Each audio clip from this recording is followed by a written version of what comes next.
In the rolling hills of southeastern Africa, where the Indian Ocean meets vast grasslands that stretch beyond the horizon, a story unfolded that would reshape an entire continent. This is the tale of the Zulu Kingdom, a narrative so extraordinary that it reads like legend. Yet every word is carved from the bedrock of history itself. Picture, if you will, a time when the very concept of a unified Zulu nation was nothing more than a distant dream. Scattered across the fertile valleys of what we now call KwaZulu-Natal were dozens of small clans, each governing their own patch of earth, following their own customs, speaking variations of the same tongue. The year was 1787, and among these countless communities, few would have predicted that one small clan would rise to dominate not just their neighbors, but forge an empire that would challenge the mightiest colonial powers of the age. Tonight, as you drift towards sleep, you'll journey through 3 centuries of triumph and tragedy, of brilliant military innovations and devastating defeats, of kings whose names still echo through the African landscape like thunder across the veld.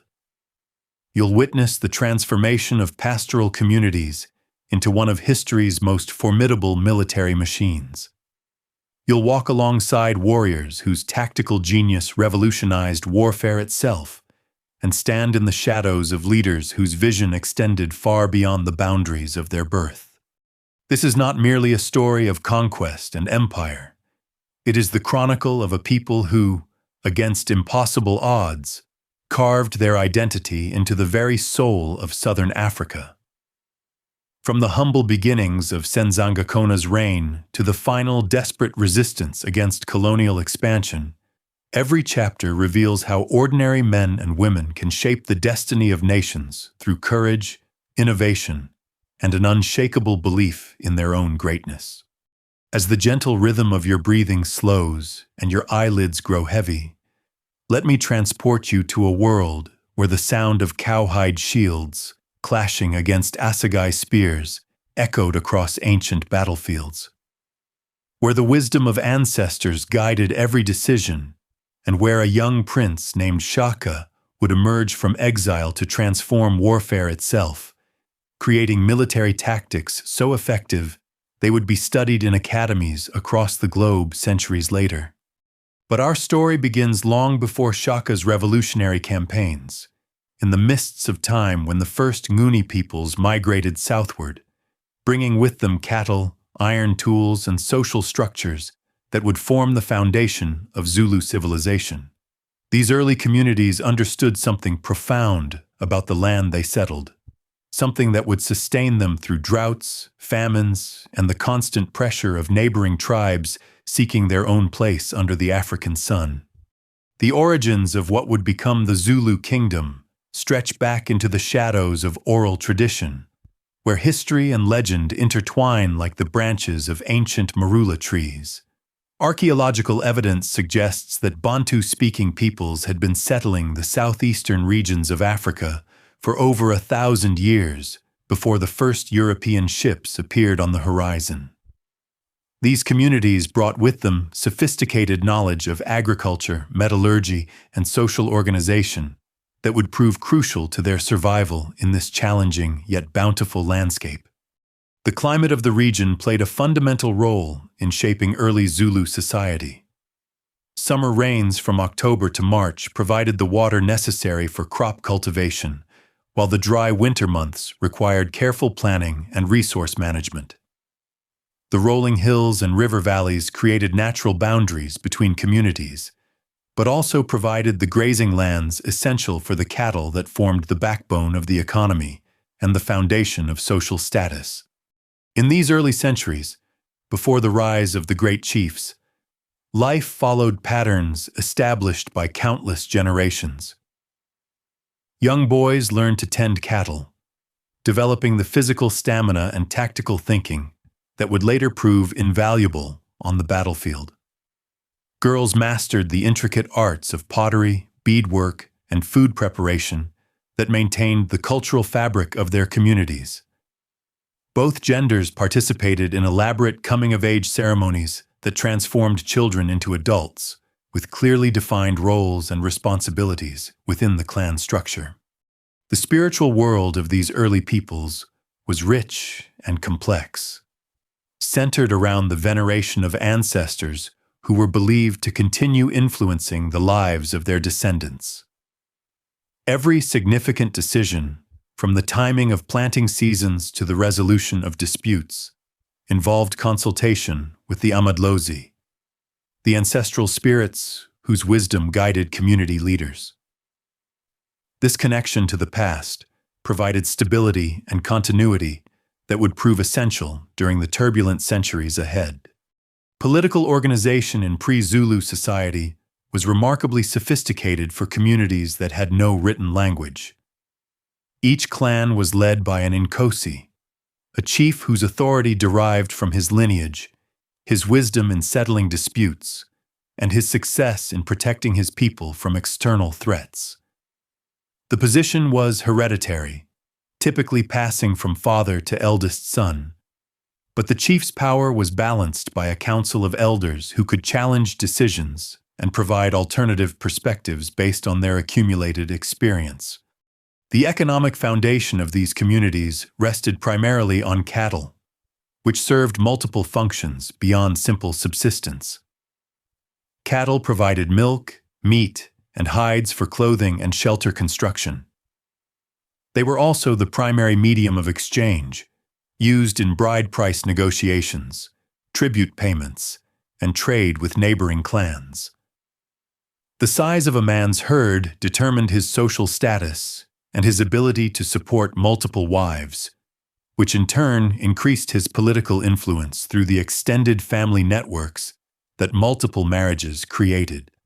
Agriculture supplemented cattle herding, with communities cultivating sorghum, millet, and various vegetables in carefully managed plots.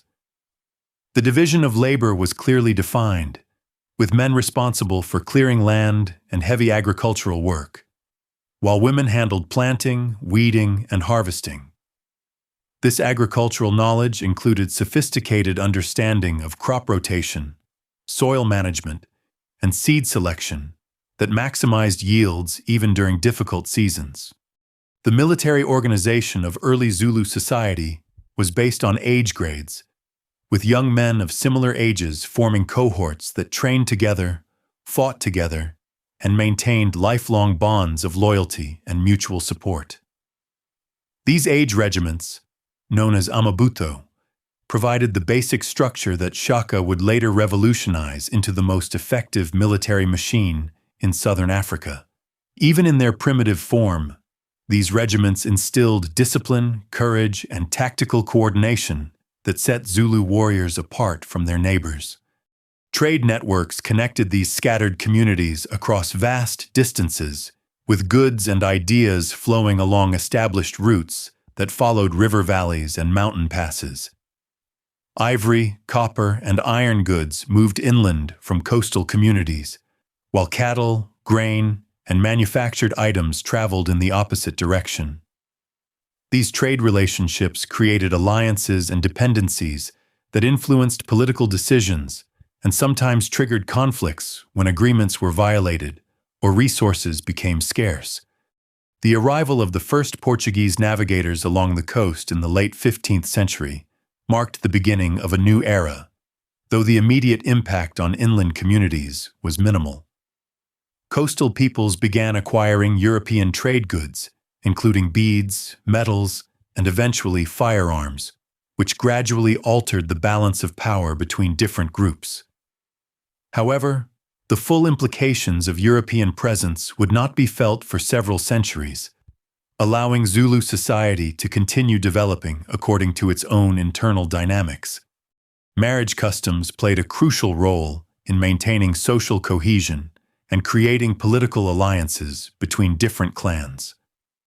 The practice of lobola, or bride price, ensured that marriages created lasting bonds between families rather than simply uniting individuals. The negotiation process could take months or even years, with careful attention paid to the compatibility of lineages, the reputation of both families, and the strategic advantages that might result from the union. Women in early Zulu society, while operating within clearly defined roles, possessed significant influence within their spheres of authority. Senior wives of chiefs often served as advisors on important matters, and elderly women with reputations for wisdom could influence decisions affecting entire communities. The institution of polygamy, while creating complex family dynamics, also provided women with support networks and shared responsibilities that helped them manage the demands of child-rearing and household management. The education of children was a community responsibility, with every adult playing a role in transmitting cultural knowledge to the next generation.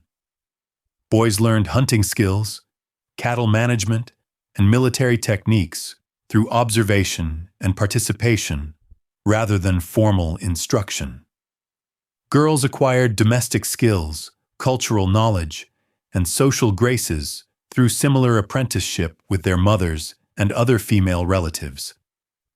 Both genders memorized extensive oral traditions that preserved historical events, genealogies, and cultural values across generations.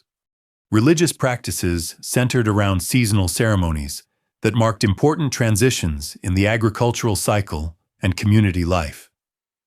The first fruit ceremony celebrated successful harvests and renewed the covenant between the community and its ancestral protectors.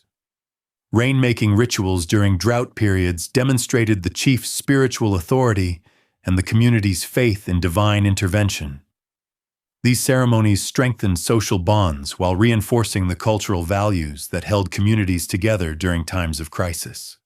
As the 17th century progressed, population growth and environmental pressures began creating tensions between neighboring communities.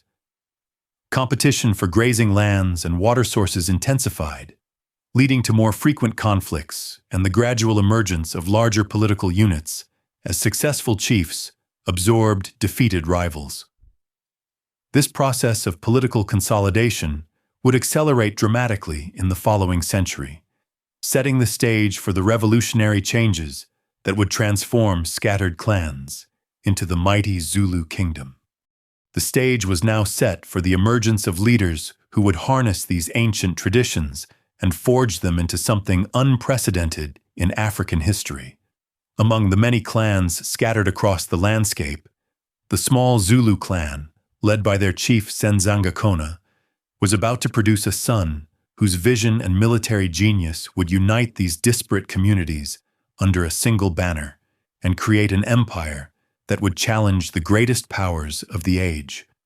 The winds of change began to stir across the Nguni lands in the late 18th century, carrying with them the seeds of transformation that would reshape the entire region.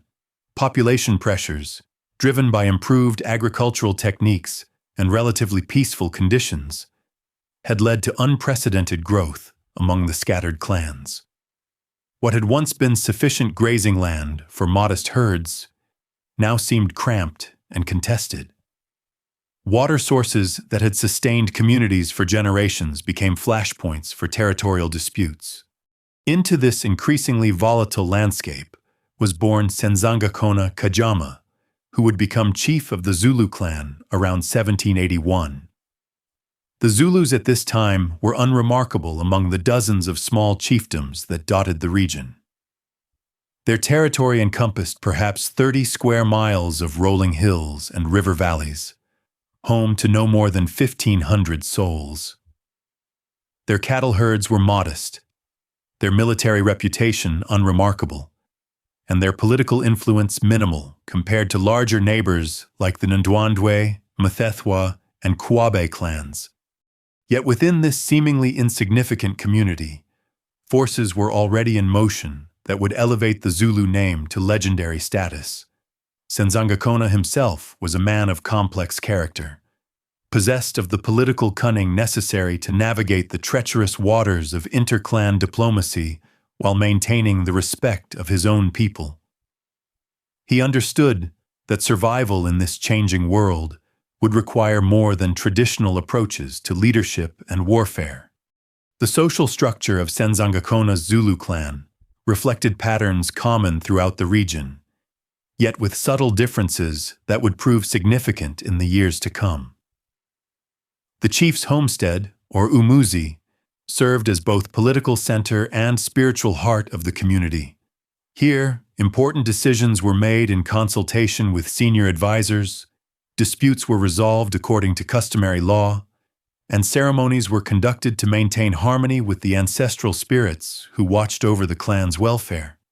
Marriage alliances formed the backbone of political strategy for any ambitious chief, and Senzangakona proved particularly skilled at weaving webs of kinship that extended his influence far beyond his clan's modest borders.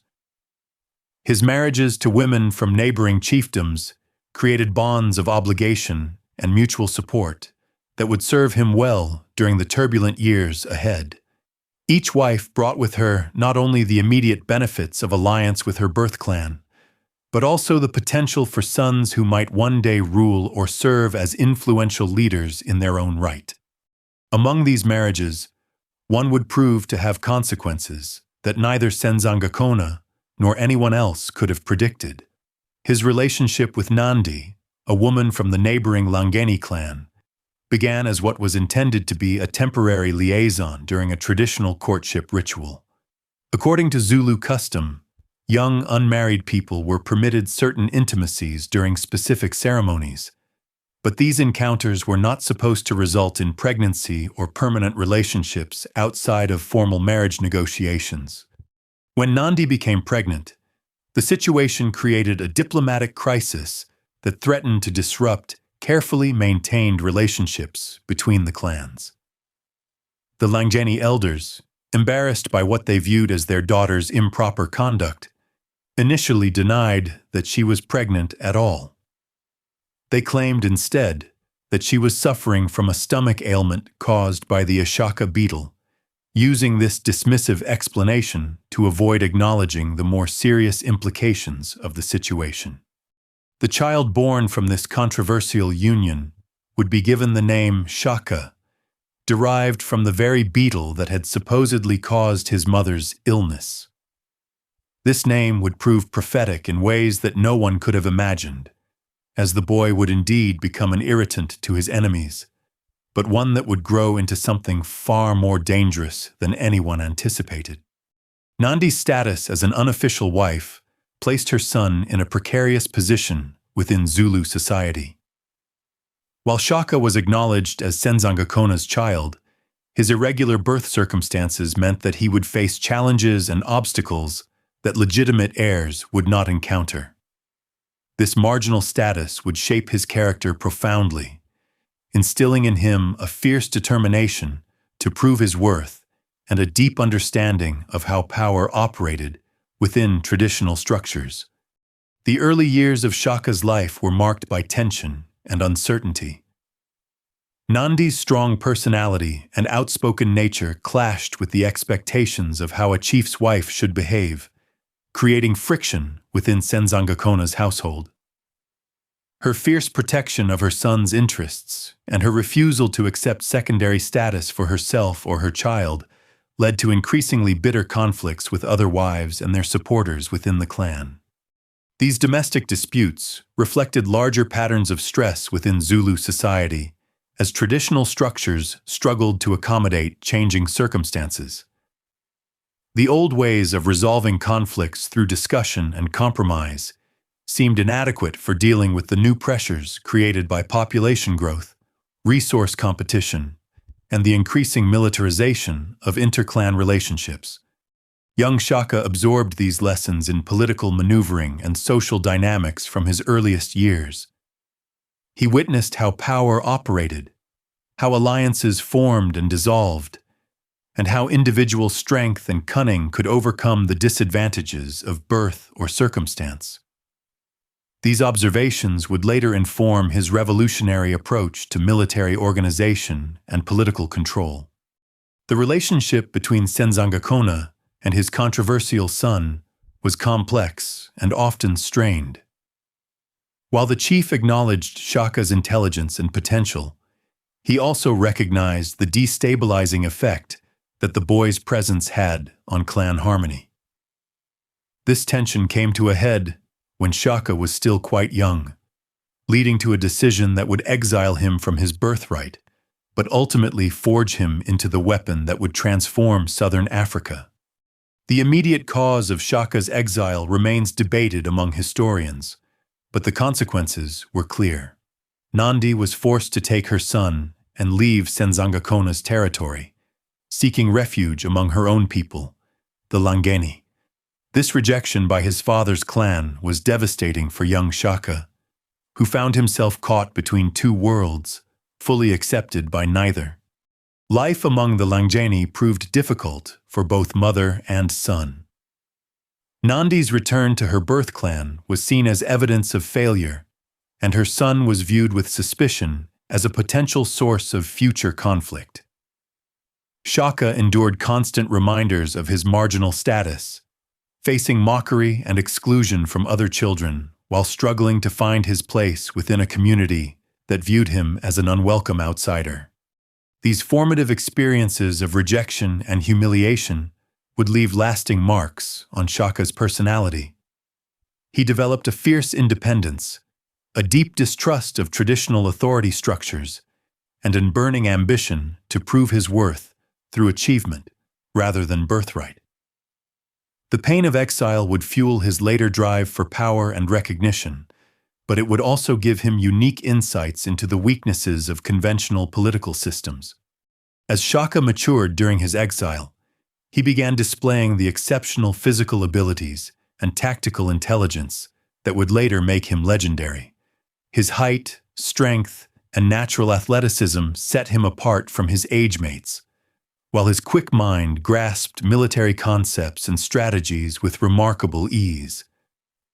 Even as an outcast, he was beginning to develop the revolutionary ideas about warfare and leadership that would eventually transform an entire region. The period of exile also exposed Shaka to different clan traditions and military practices, broadening his understanding of how various communities organized themselves for both peace and war. This exposure to diverse approaches would later prove invaluable as he synthesized the best elements from different traditions into his own innovative systems of military organization and political control. Meanwhile, the broader political landscape of southeastern Africa was entering a period of unprecedented volatility. The gradual expansion of European settlement from the Cape Colony was creating ripple effects that reached far into the interior, as displaced communities competed for increasingly scarce resources. The introduction of new crops like maize was changing agricultural patterns and population densities, while the trickle of European trade goods was beginning to alter traditional economic relationships. These changes created opportunities for ambitious leaders who could adapt quickly to new circumstances while maintaining the loyalty of their followers. The old order was beginning to crumble, creating space for revolutionary approaches to politics and warfare. Into this fluid situation would step a young man hardened by exile and driven by an unquenchable thirst for recognition, carrying ideas that would reshape the map of Africa itself.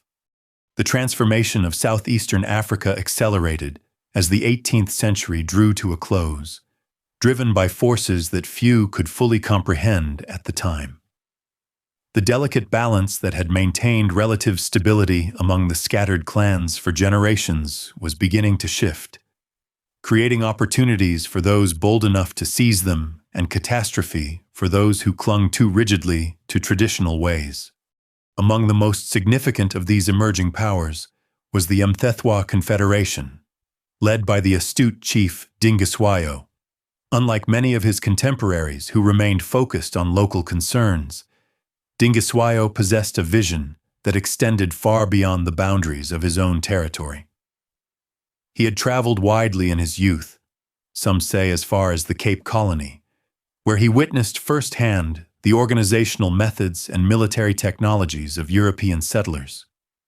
These experiences gave him insights into new forms of political and military organization that he would adapt to African conditions with remarkable success. Dingiswayo's approach to expansion differed fundamentally from traditional patterns of conquest. Rather than simply raiding neighboring communities for cattle and captives, he sought to incorporate defeated clans into a larger political structure while allowing them to maintain their cultural identity and much of their internal autonomy. This inclusive strategy created a confederation that was both more stable and more powerful than the temporary alliances that had characterized previous attempts at regional dominance. The military innovations introduced by Dingiswayo would prove to be precursors to even more revolutionary changes that would follow. He began experimenting with new weapons, including longer spears and improved shields, while developing tactical formations that emphasized coordination and discipline over individual heroism. His age regiments underwent more intensive training than was customary, learning to fight as cohesive units rather than collections of individual warriors. These changes did not occur in isolation. Across the region, other ambitious leaders were grappling with similar challenges and opportunities. The Ndwandwe Confederation under Zwaid was expanding aggressively to the north, while the Kwabe and other coastal clans were adapting to increased contact with European traders and the new economic opportunities that such contact provided. The stage was being set for conflicts that would dwarf anything the region had previously experienced. It was into this increasingly militarized environment that the exiled Shaka would eventually find his opportunity for redemption and revenge. His years among the Langeni had been marked by continued hardship and humiliation, as his mother's clan struggled with the burden of supporting refugees from a failed political alliance. The young man's exceptional abilities were becoming increasingly evident, but they also made him a target for jealousy and suspicion among those who feared his potential to disrupt their own carefully maintained positions. The resolution to Shaka's precarious situation came through the intervention of Dingiswayo himself, who had heard reports of the remarkable young warrior living in exile among the Langeni. Whether motivated by strategic calculation or genuine recognition of exceptional talent, Dingiswayo extended an invitation for Shaka to join the Mthethwa Confederation as a member of one of its elite age regiments. For Shaka, this invitation represented nothing less than salvation. After years of marginalization and uncertainty, he was being offered the chance to prove himself in the most prestigious military force in the region. He accepted immediately, leaving behind the bitter memories of his exile to embrace a future that would exceed even his most ambitious dreams. Life within the Mthethwa military system provided Shaka with the perfect laboratory for developing and testing his revolutionary ideas about warfare. The regiment he joined, the Izestawawui, was already considered elite by regional standards, but Shaka's arrival would elevate it to legendary status. His physical prowess was immediately apparent to his new comrades, but it was his tactical innovations and strategic thinking that truly set him apart. Traditional Zulu warfare had been characterized by ritualized combat that emphasized individual prowess and limited casualties. Warriors would hurl throwing spears from a distance, engage in elaborate displays of courage and skill, and generally seek to demonstrate superiority rather than achieve total victory. Battles often ended with relatively few deaths, as defeated forces were allowed to withdraw with their honor intact. Shaka found this approach fundamentally flawed and inefficient. He believed that warfare should be decisive, swift, and devastating to the enemy's ability to resist. His innovations began with weapons technology, as he developed the short stabbing spear known as the Ikalwa, named for the sucking sound it made when withdrawn from a victim's body. This weapon, used in conjunction with a large cowhide shield, transformed individual combat from a contest of throwing accuracy to one of close-quarters ferocity.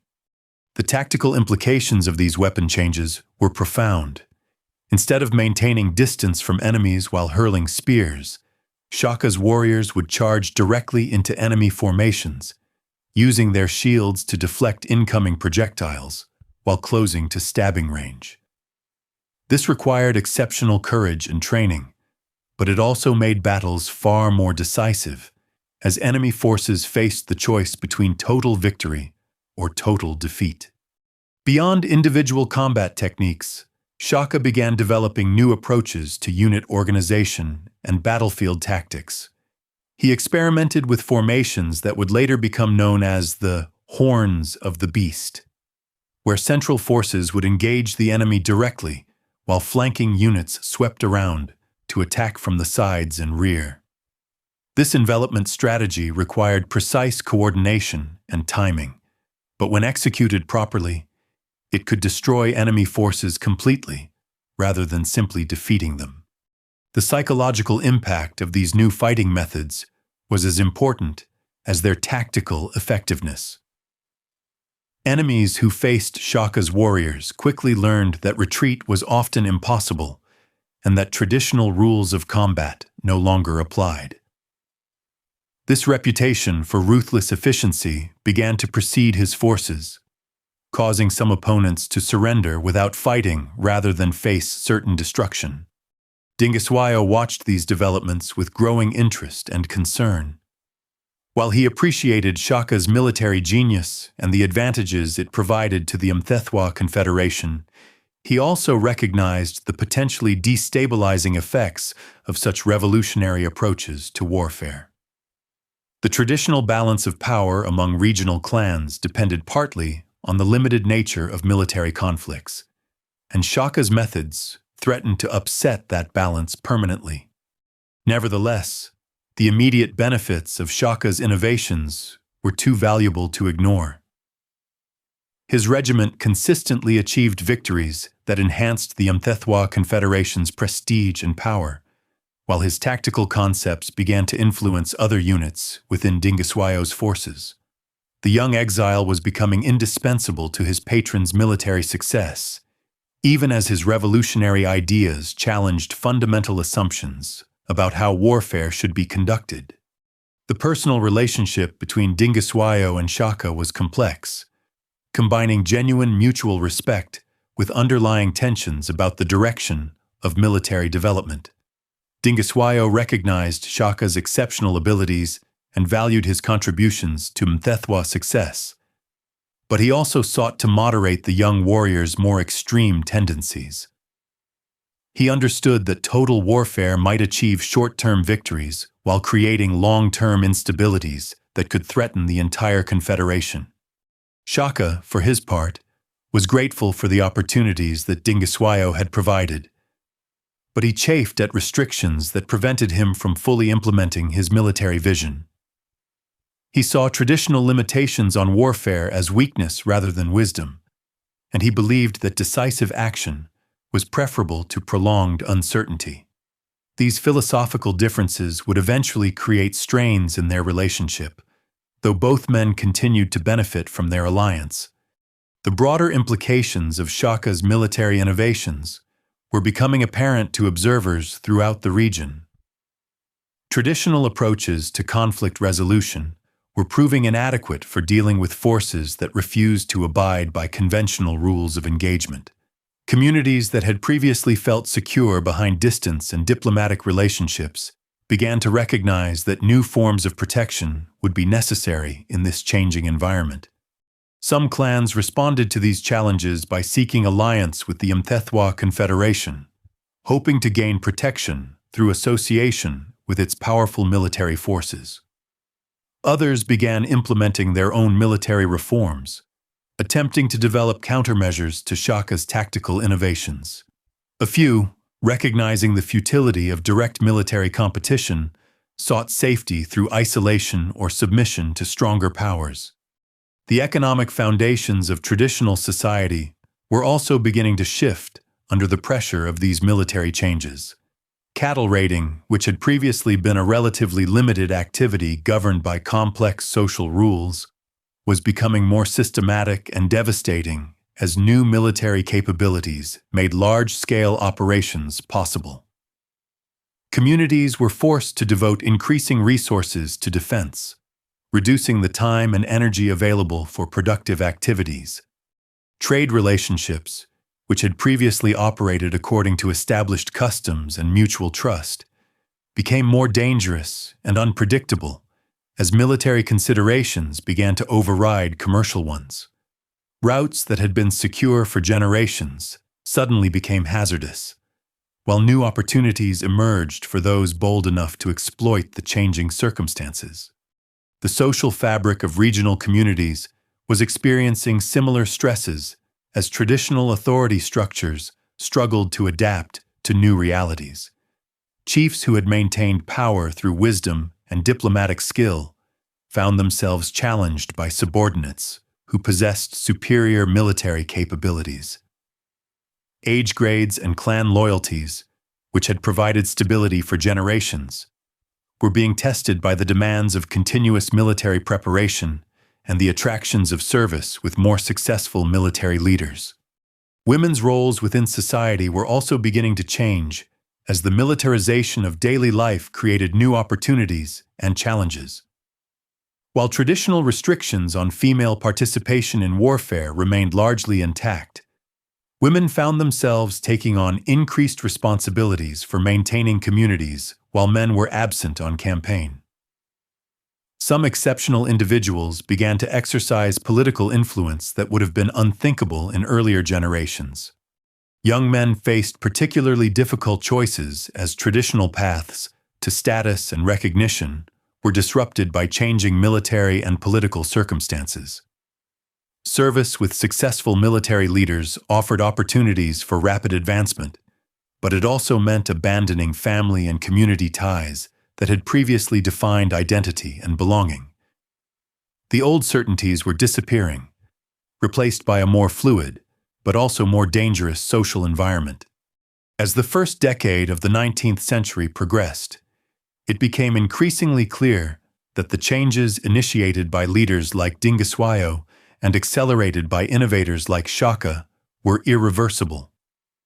The old order of small, autonomous clans governing limited territories through consensus and custom was giving way to larger political units that depended on military power and administrative efficiency for their survival. The question was no longer whether fundamental change would occur, but rather which leaders would successfully navigate the transformation and what kind of society would emerge from the upheaval. In the Mthethwa military camps, a young warrior was developing answers to these questions that would reshape not only his own destiny, but the fate of millions of people across southeastern Africa. The stage was set for the emergence of a new kind of African state, one that would combine traditional cultural values with revolutionary military and political innovations. The scattered clans that had defined the region for centuries were about to be forged into something unprecedented in African history, under the leadership of a man whose name would become synonymous with military genius and imperial ambition. The transformation of southeastern Africa entered its most dramatic phase as news arrived that would shatter the existing order and create opportunities beyond imagination. In 1816, Dingiswayo, the great architect of the Mthethwa Confederation, met his death under circumstances that remain shrouded in controversy and conflicting accounts. Some say he was betrayed during negotiations with the Ndwandwe chief Zwide. Others claim he fell victim to treachery from within his own ranks. Whatever the truth, his death created a power vacuum that threatened to plunge the entire region into chaos. For Shaka, now a seasoned warrior and respected military commander within the Mthethwa forces, Dingiswayo's death represented both devastating loss and unprecedented opportunity. The man who had rescued him from exile and provided the platform for his military innovations was gone, but the political upheaval that followed created possibilities that would have been unthinkable under the old order. The carefully balanced confederation that Dingiswayo had constructed began to fragment as subordinate chiefs calculated their chances of independence or sought new protectors among rival powers. The Zulu clan, still led by Senzangakona, found itself in a particularly precarious position. Too small to stand alone against the major powers now vying for regional dominance, yet too proud to accept subordination without guarantees of protection, they faced the prospect of absorption or destruction. It was during this crisis that fate intervened in the form of Senzangakona's death, creating a succession dispute that would change the course of African history. Shaka's half-brother Sigujana had been designated as heir according to traditional customs, but his claim was immediately challenged by those who recognized that conventional leadership would be inadequate for the challenges ahead. A faction within the clan, supported by surviving elements of the Mthethwa military structure, argued that only Shaka possessed the military genius and innovative thinking necessary to ensure Zulu survival in this transformed landscape. The succession struggle was brief but decisive. Shaka's supporters, many of them warriors who had served under him in the Mthethwa forces, moved quickly to eliminate potential rivals and establish his authority. Sigujana was assassinated, along with other potential claimants, in a brutal demonstration of the new realities of political power. The age of consensus and traditional legitimacy was ending, replaced by the harsh logic of military effectiveness and survival of the strongest. When Shaka finally returned to the Zulu heartland as chief in 1816, he brought with him not only the military innovations he had developed during his years with the Mthethwa, but also a comprehensive vision for transforming society itself. The scattered homesteads and loose clan structure that had characterized traditional Zulu organization would be replaced by a centralized state capable of mobilizing resources on an unprecedented scale. The first targets of Shaka's revolutionary reforms were the very foundations of traditional society.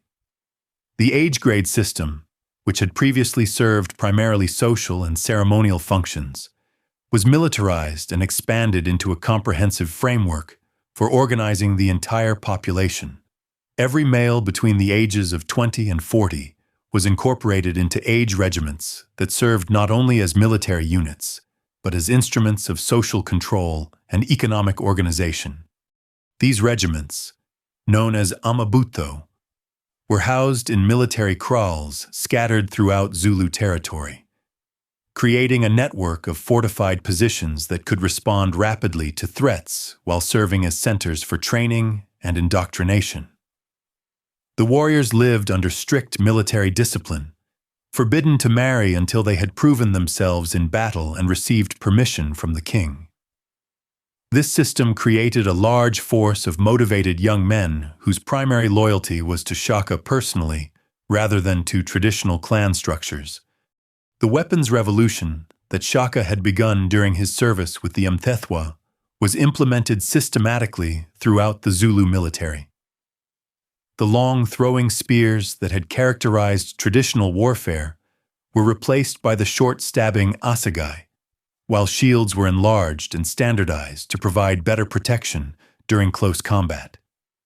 Even more importantly, the psychological approach to warfare was completely transformed from ritualized contest to total war aimed at complete destruction of enemy resistance. Training methods became far more intensive and realistic than anything previously attempted in the region. Warriors practiced combat techniques daily, learning to fight as coordinated units rather than individual champions. The famous washing of the spears ceremony required each warrior to kill an enemy before his weapon could be considered properly consecrated, ensuring that the military remained focused on actual combat effectiveness rather than ceremonial display. The tactical innovations that would make Zulu forces legendary were refined and systematized during this period. The horns of the beast formation became standard, with experienced regiments forming the central chest that would engage enemies directly, while younger, faster units swept around the flanks as horns to complete the encirclement. Reserve forces, known as the loins, remained behind the main body ready to exploit success or cover retreat if necessary. These military reforms were accompanied by equally revolutionary changes in economic and social organization.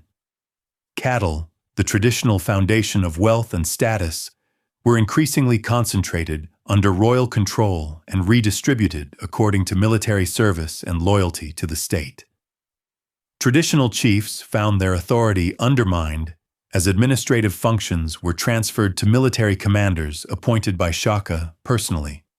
The transformation of Zulu society created unprecedented opportunities for social mobility while destroying traditional sources of status and security.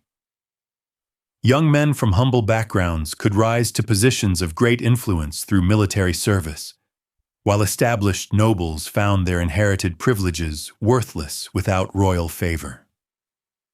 This meritocratic element of Shaka's system generated intense loyalty among those who benefited, while creating dangerous resentments among traditional elites.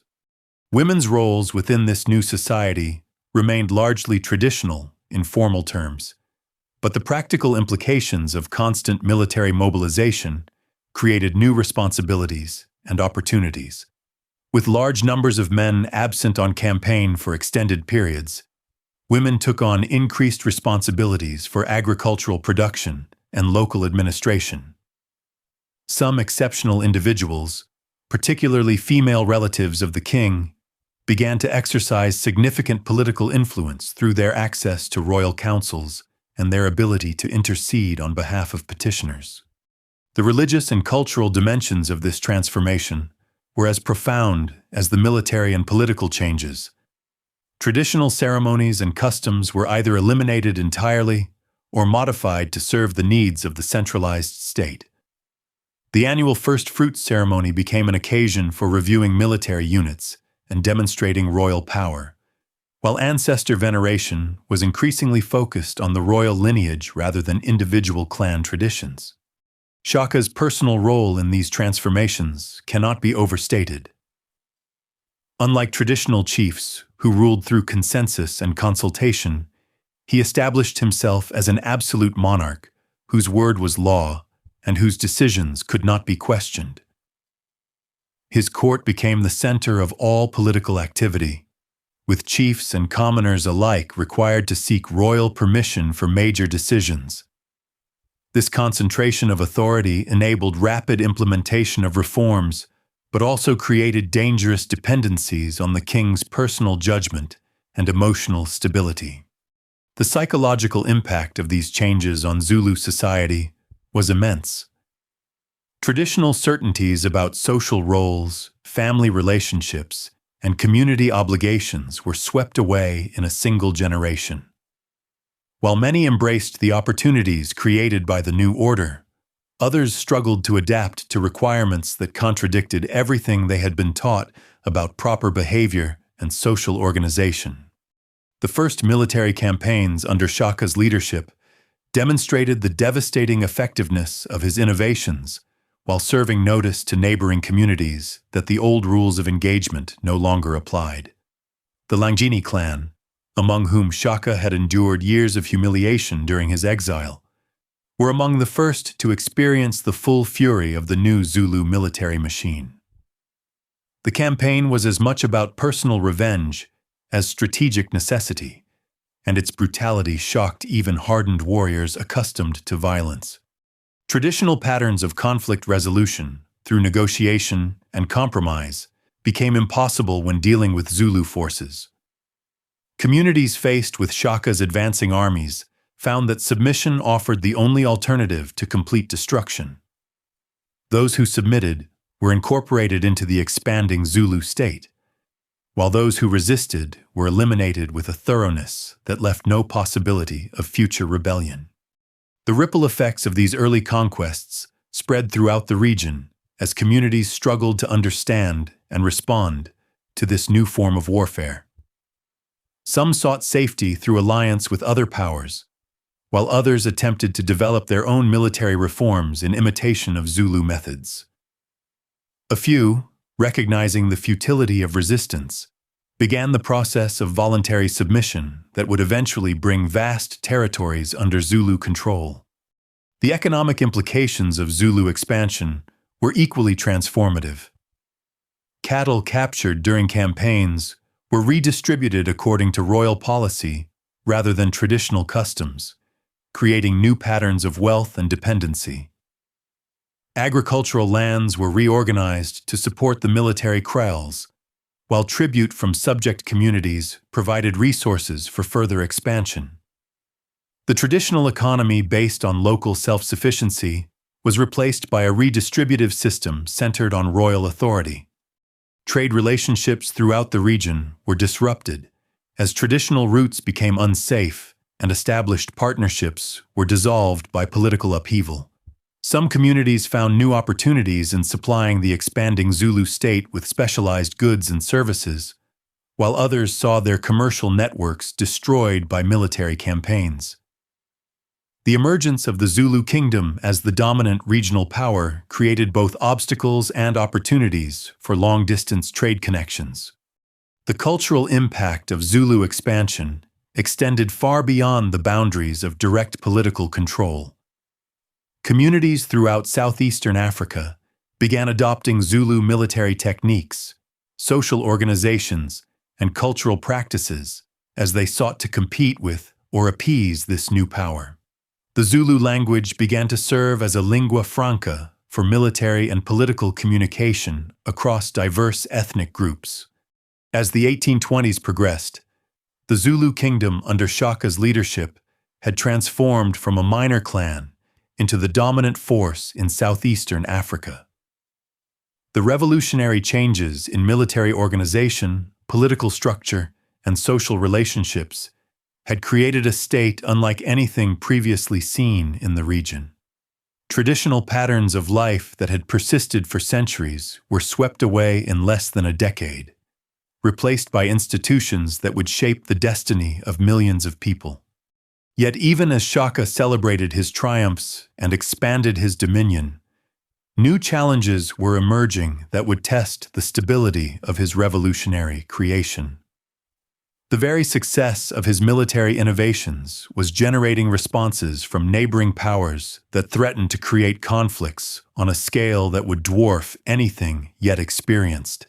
The Ndwandwe Confederation under Zwaide was implementing its own military reforms while building alliances designed to contain Zulu expansion.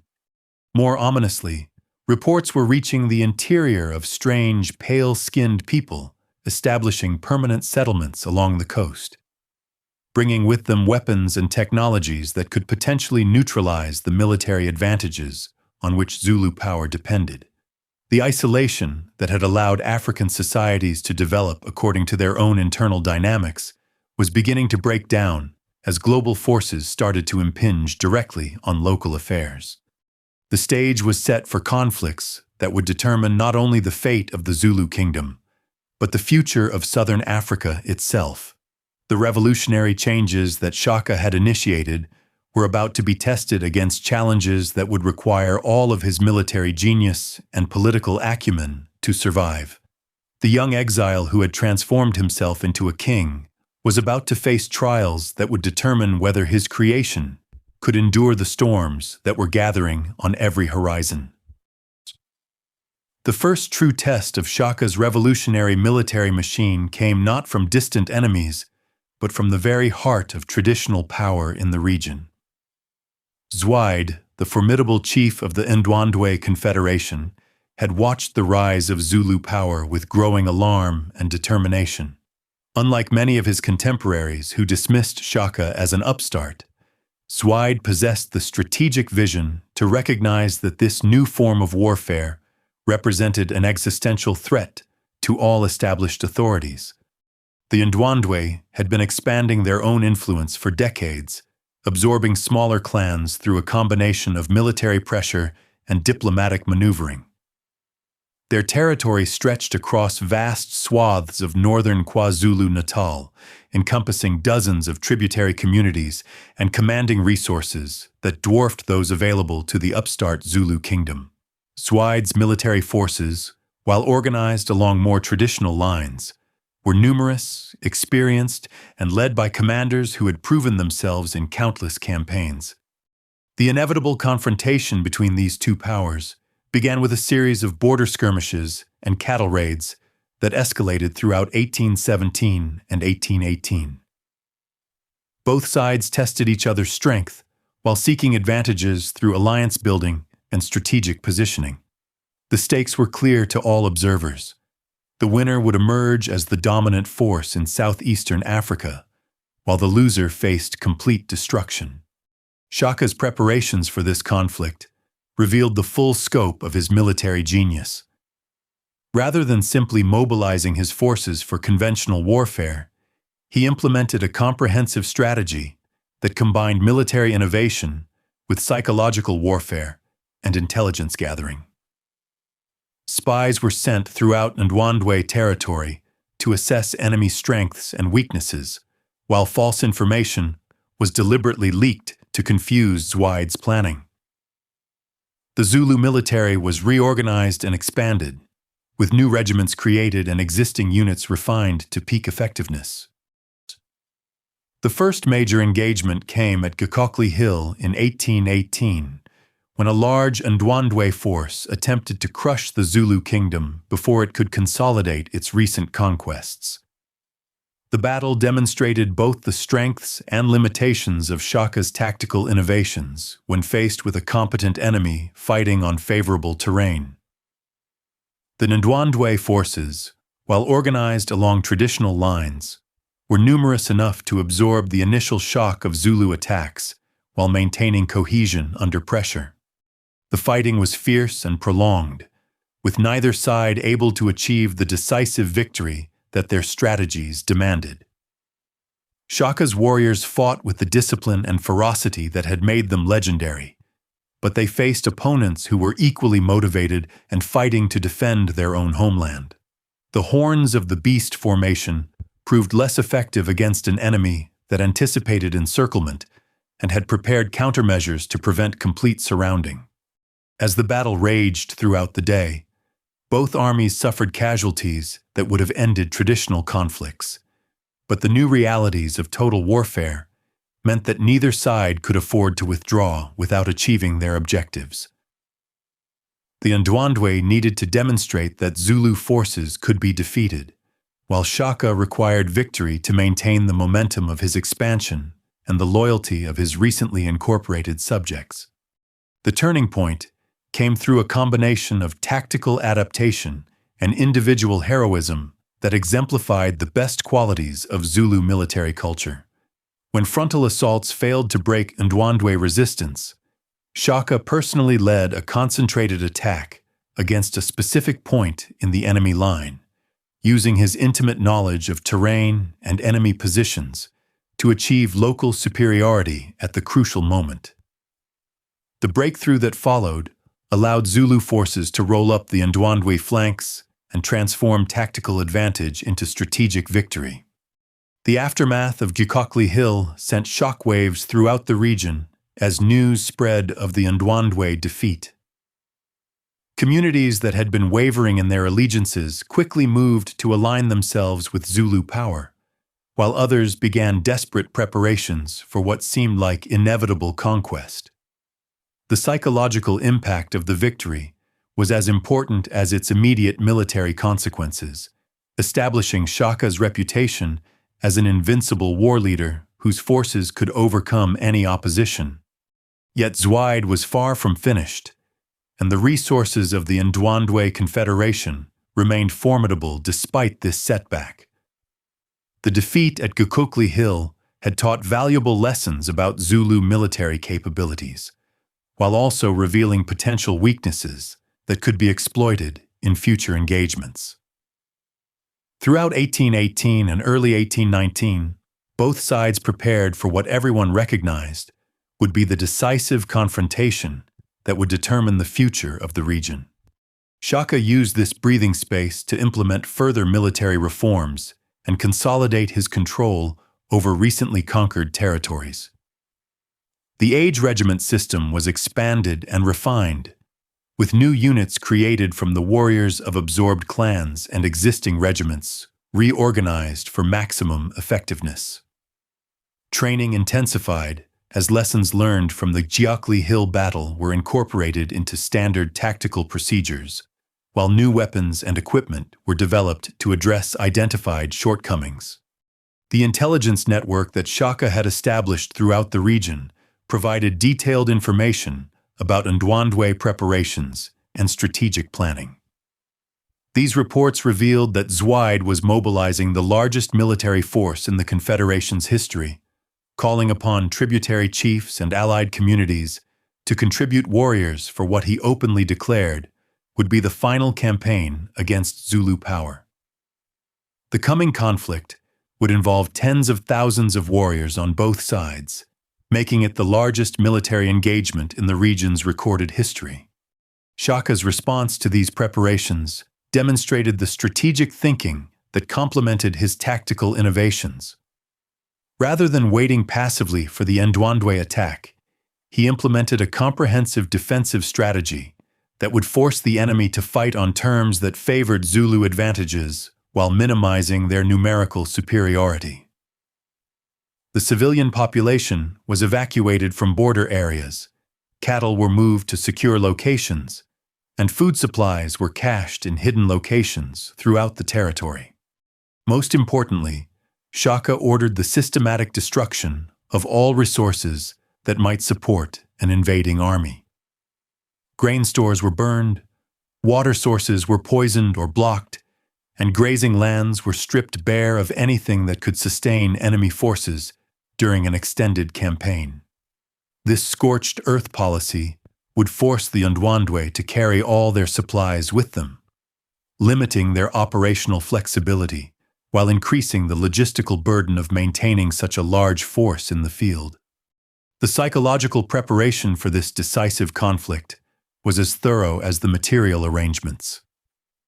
Religious ceremonies were conducted to ensure ancestral support for the coming battle, while war dances and military displays maintained warrior morale and demonstrated royal confidence in ultimate victory.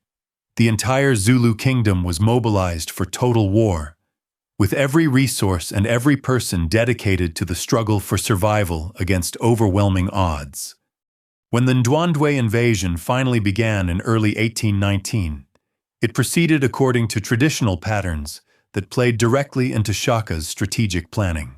Zwaid's massive army advanced slowly through Zulu territory, encumbered by the supply trains necessary to sustain such a large force, and slowed by the need to search for the resources that had been systematically removed from their path.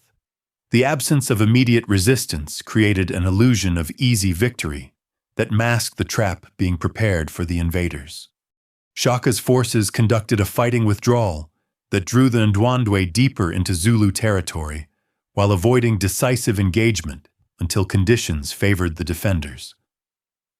Small units harassed the advancing army, attacking supply trains and isolated detachments before melting away into terrain that they knew intimately. These tactics frustrated the Ndwandwe commanders while gradually wearing down their forces through constant tension and minor casualties. The site chosen for the decisive battle was the Mhlathuze River Valley, where terrain features would limit the Ndwandwe ability to deploy their superior numbers effectively, while providing the Zulu forces with multiple options for tactical maneuvering. The approaching army would be forced to cross the river at predictable points, creating opportunities for concentrated attacks against separated enemy units. The Battle of Mhlathuze River, fought over several days in April 1819, became the defining moment of Shaka's reign and the foundational legend of Zulu military prowess. The engagement began when advance elements of the Ndwandwe army encountered the main Zulu force positioned on the high ground overlooking the river crossing. What followed was a masterpiece of tactical coordination that demonstrated every innovation that Shaka had developed during his military career. The initial Ndwandwe assault followed conventional patterns, with waves of warriors charging across the river to engage the Zulu line directly.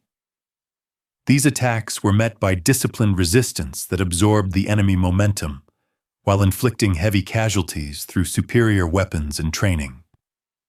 The short stabbing spears proved devastatingly effective in close combat, while the enlarged shields provided protection that allowed Zulu warriors to maintain their formations under intense pressure.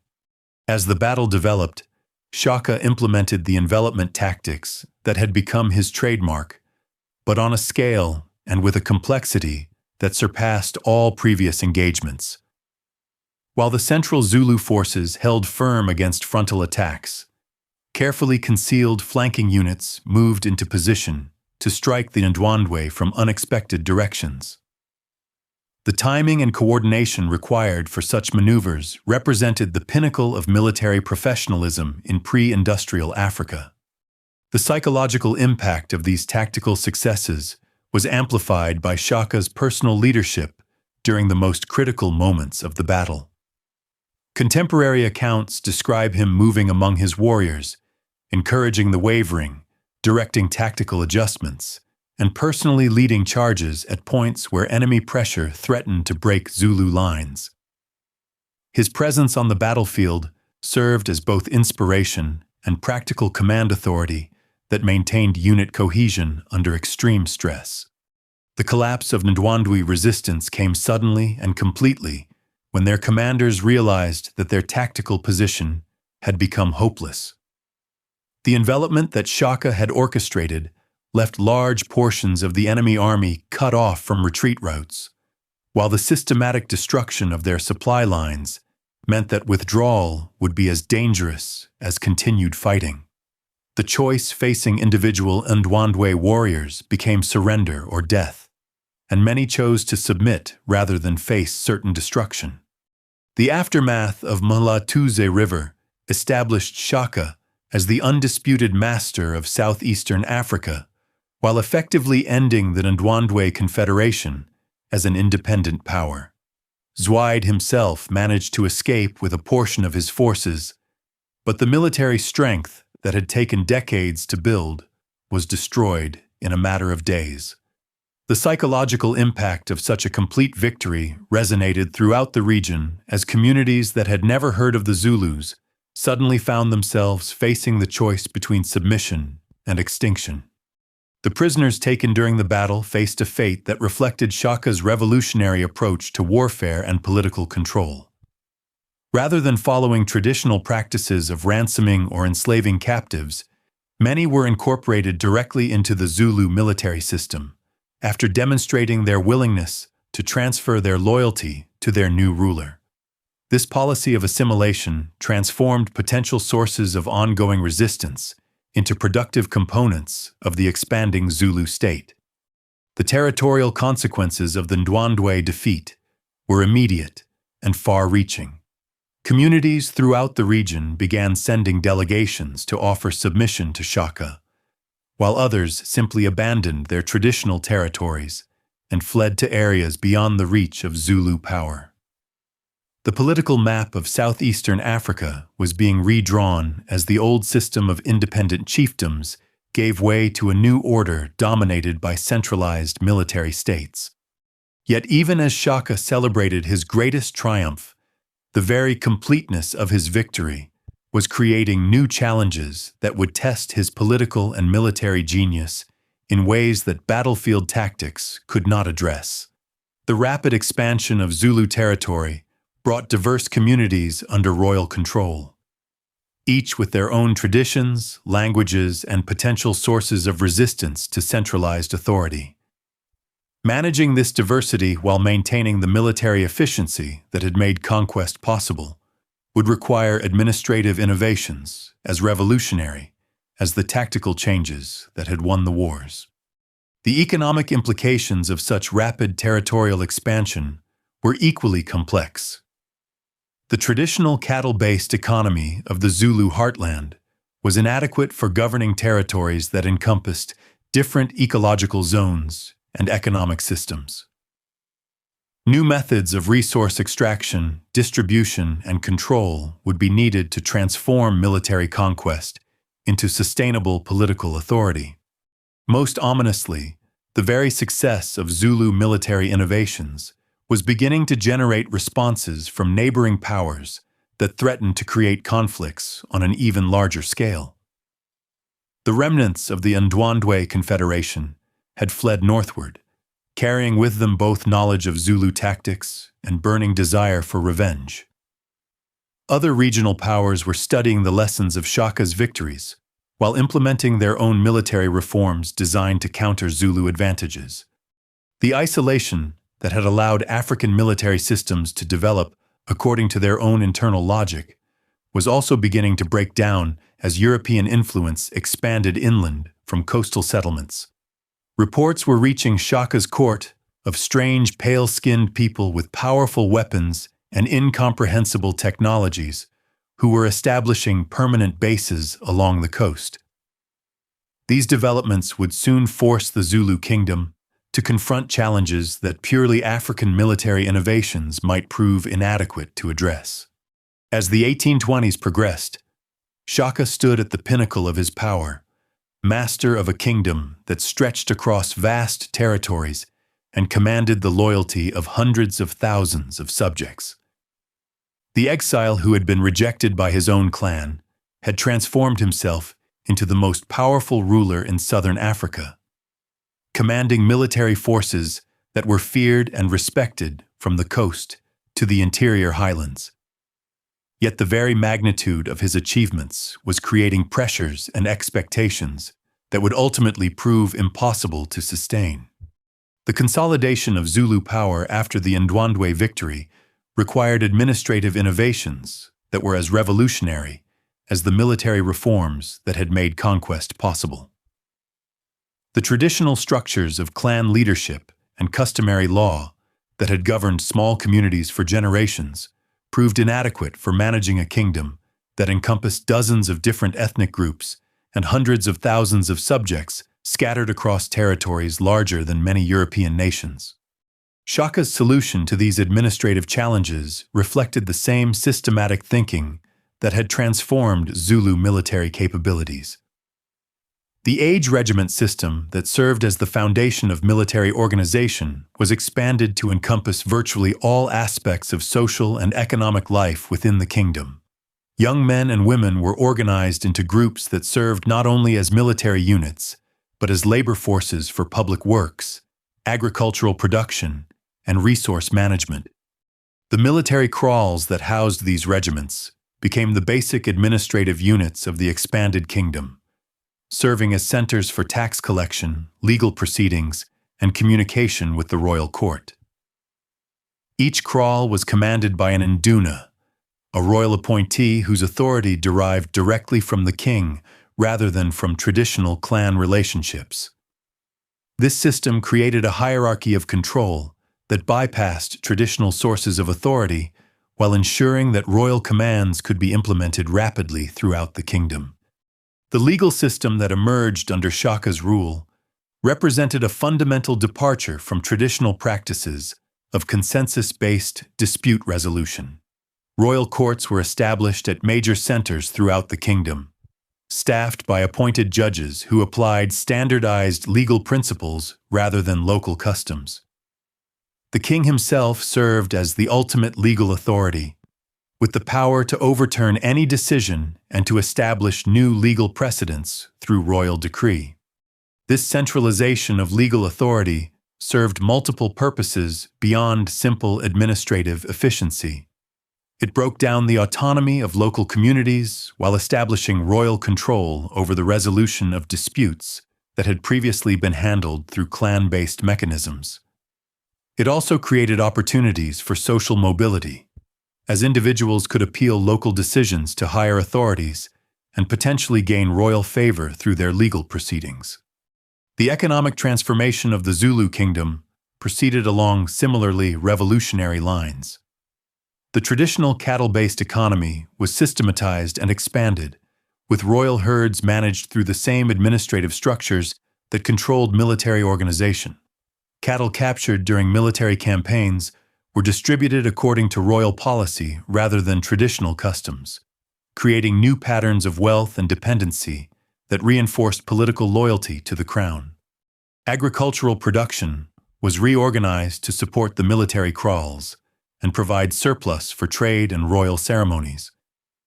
Large areas of land were designated as royal estates, worked by labor drawn from the age regiments and managed by royal appointees. This system generated resources on a scale that had been impossible under traditional subsistence farming, while creating employment for the large population of young men who were not immediately needed for military service. Trade relationships were similarly transformed, as the Zulu Kingdom became a major regional power with resources and products that attracted merchants from distant areas. Ivory, cattle, and hides were exchanged for metal goods, beads, and other manufactured items that enhanced royal prestige while providing practical benefits for the kingdom's expanding population. The king maintained strict control over long-distance trade, using it as both a source of revenue and a diplomatic tool for managing relationships with neighboring powers. The cultural implications of these administrative changes were as profound as their political and economic effects. Traditional ceremonies and customs were either eliminated entirely or modified to serve the needs of the centralized state. The annual first fruit ceremony became an occasion for reviewing military units and demonstrating royal power, while ancestor veneration was increasingly focused on the royal lineage rather than individual clan traditions. Language policy reflected these broader cultural transformations, as the Zulu dialect was promoted as the standard form of communication throughout the kingdom. While local languages and customs were not actively suppressed, the practical advantages of using the royal language for administrative and military purposes gradually led to its adoption in areas that had previously used different linguistic traditions. The role of women in this transformed society remained complex and sometimes contradictory. While formal political power continued to be monopolized by men, the practical demands of governing such an extensive kingdom created opportunities for exceptional women to exercise significant influence. The king's female relatives, particularly his mother and sisters, served as advisors on important matters and intermediaries between the royal court and various constituencies throughout the kingdom. The institution of polygamy, which had always been important in Zulu society, was systematized and expanded as a tool of political control. Royal marriages created alliances with important families and clans, while the king's numerous wives served as sources of information about conditions throughout the kingdom. The children of these marriages provided potential successors and administrators who combined royal authority with connections to diverse communities. Religious and spiritual practices evolved to accommodate the new political realities while maintaining continuity with traditional beliefs. The king was increasingly portrayed as possessing special spiritual powers that derived from his unique relationship with the ancestral spirits. Royal ceremonies became more elaborate and frequent, serving both religious and political functions by demonstrating the supernatural foundations of royal authority. The military innovations that had made Zulu expansion possible continued to evolve as new challenges and opportunities emerged. The basic tactical formations and weapon systems that Shaka had developed proved remarkably adaptable to different types of terrain and enemy capabilities. However, the scale of operations required by governing such an extensive kingdom necessitated changes in military organization and strategy. The age regiment system was expanded to accommodate the warriors of conquered communities, creating units that combined traditional Zulu military culture with the diverse fighting traditions of absorbed peoples. This integration process required careful management to maintain unit cohesion while taking advantage of specialized skills and knowledge that different groups brought to the Zulu military system. Training methods became more standardized and systematic as the need to maintain military effectiveness across dozens of regiments stationed throughout the kingdom required consistent approaches to weapon use, tactical formations, and battlefield discipline. Senior commanders who had proven themselves during the wars of expansion were assigned to oversee training at different kraals, ensuring that royal military standards were maintained even in remote areas. The intelligence network that had proved so valuable during the wars of expansion was institutionalized and expanded to provide ongoing information about conditions throughout the kingdom and potential threats from external enemies. This system relied on traders, travelers, and royal agents who moved freely throughout the region, gathering information that was reported directly to the king through established channels. The challenges of governing such an extensive and diverse kingdom began to strain even Shaka's remarkable administrative abilities as the 1820s progressed. The rapid pace of expansion had created a political entity that was unprecedented in both its scale and its organizational complexity.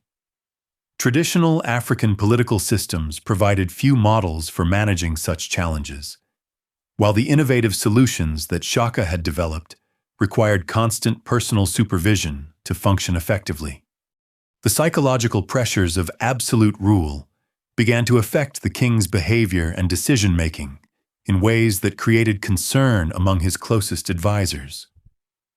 The same fierce determination and intolerance for weakness that had made him a brilliant military commander sometimes manifested as arbitrary cruelty and unpredictable demands that destabilized the very administrative system he had created.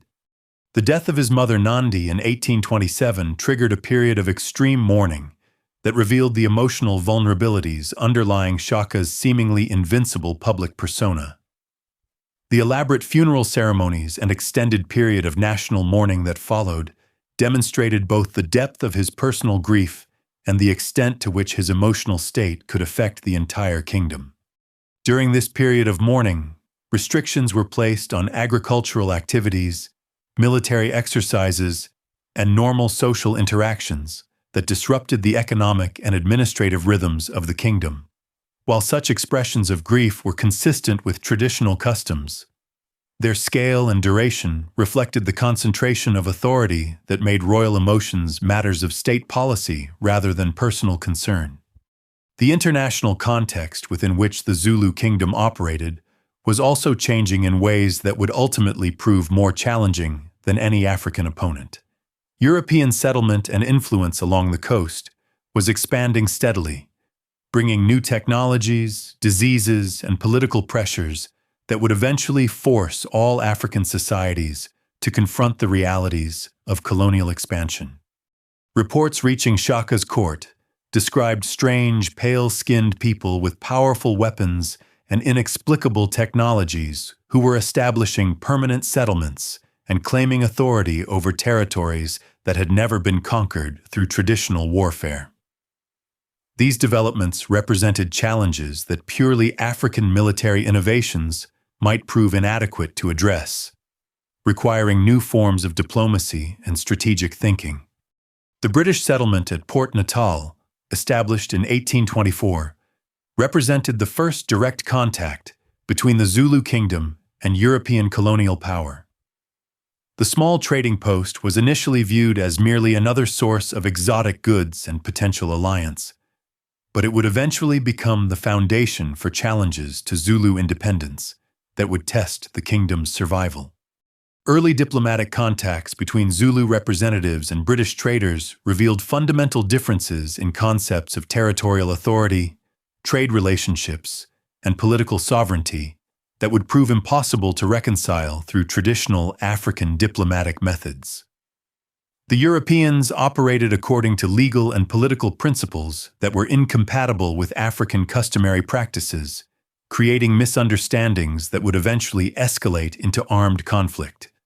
As the 1820s drew to a close, Shaka's Zulu Kingdom stood at the pinnacle of its power and influence, controlling territories that stretched from the coast to the interior highlands, and commanding military forces that were feared and respected throughout southern Africa.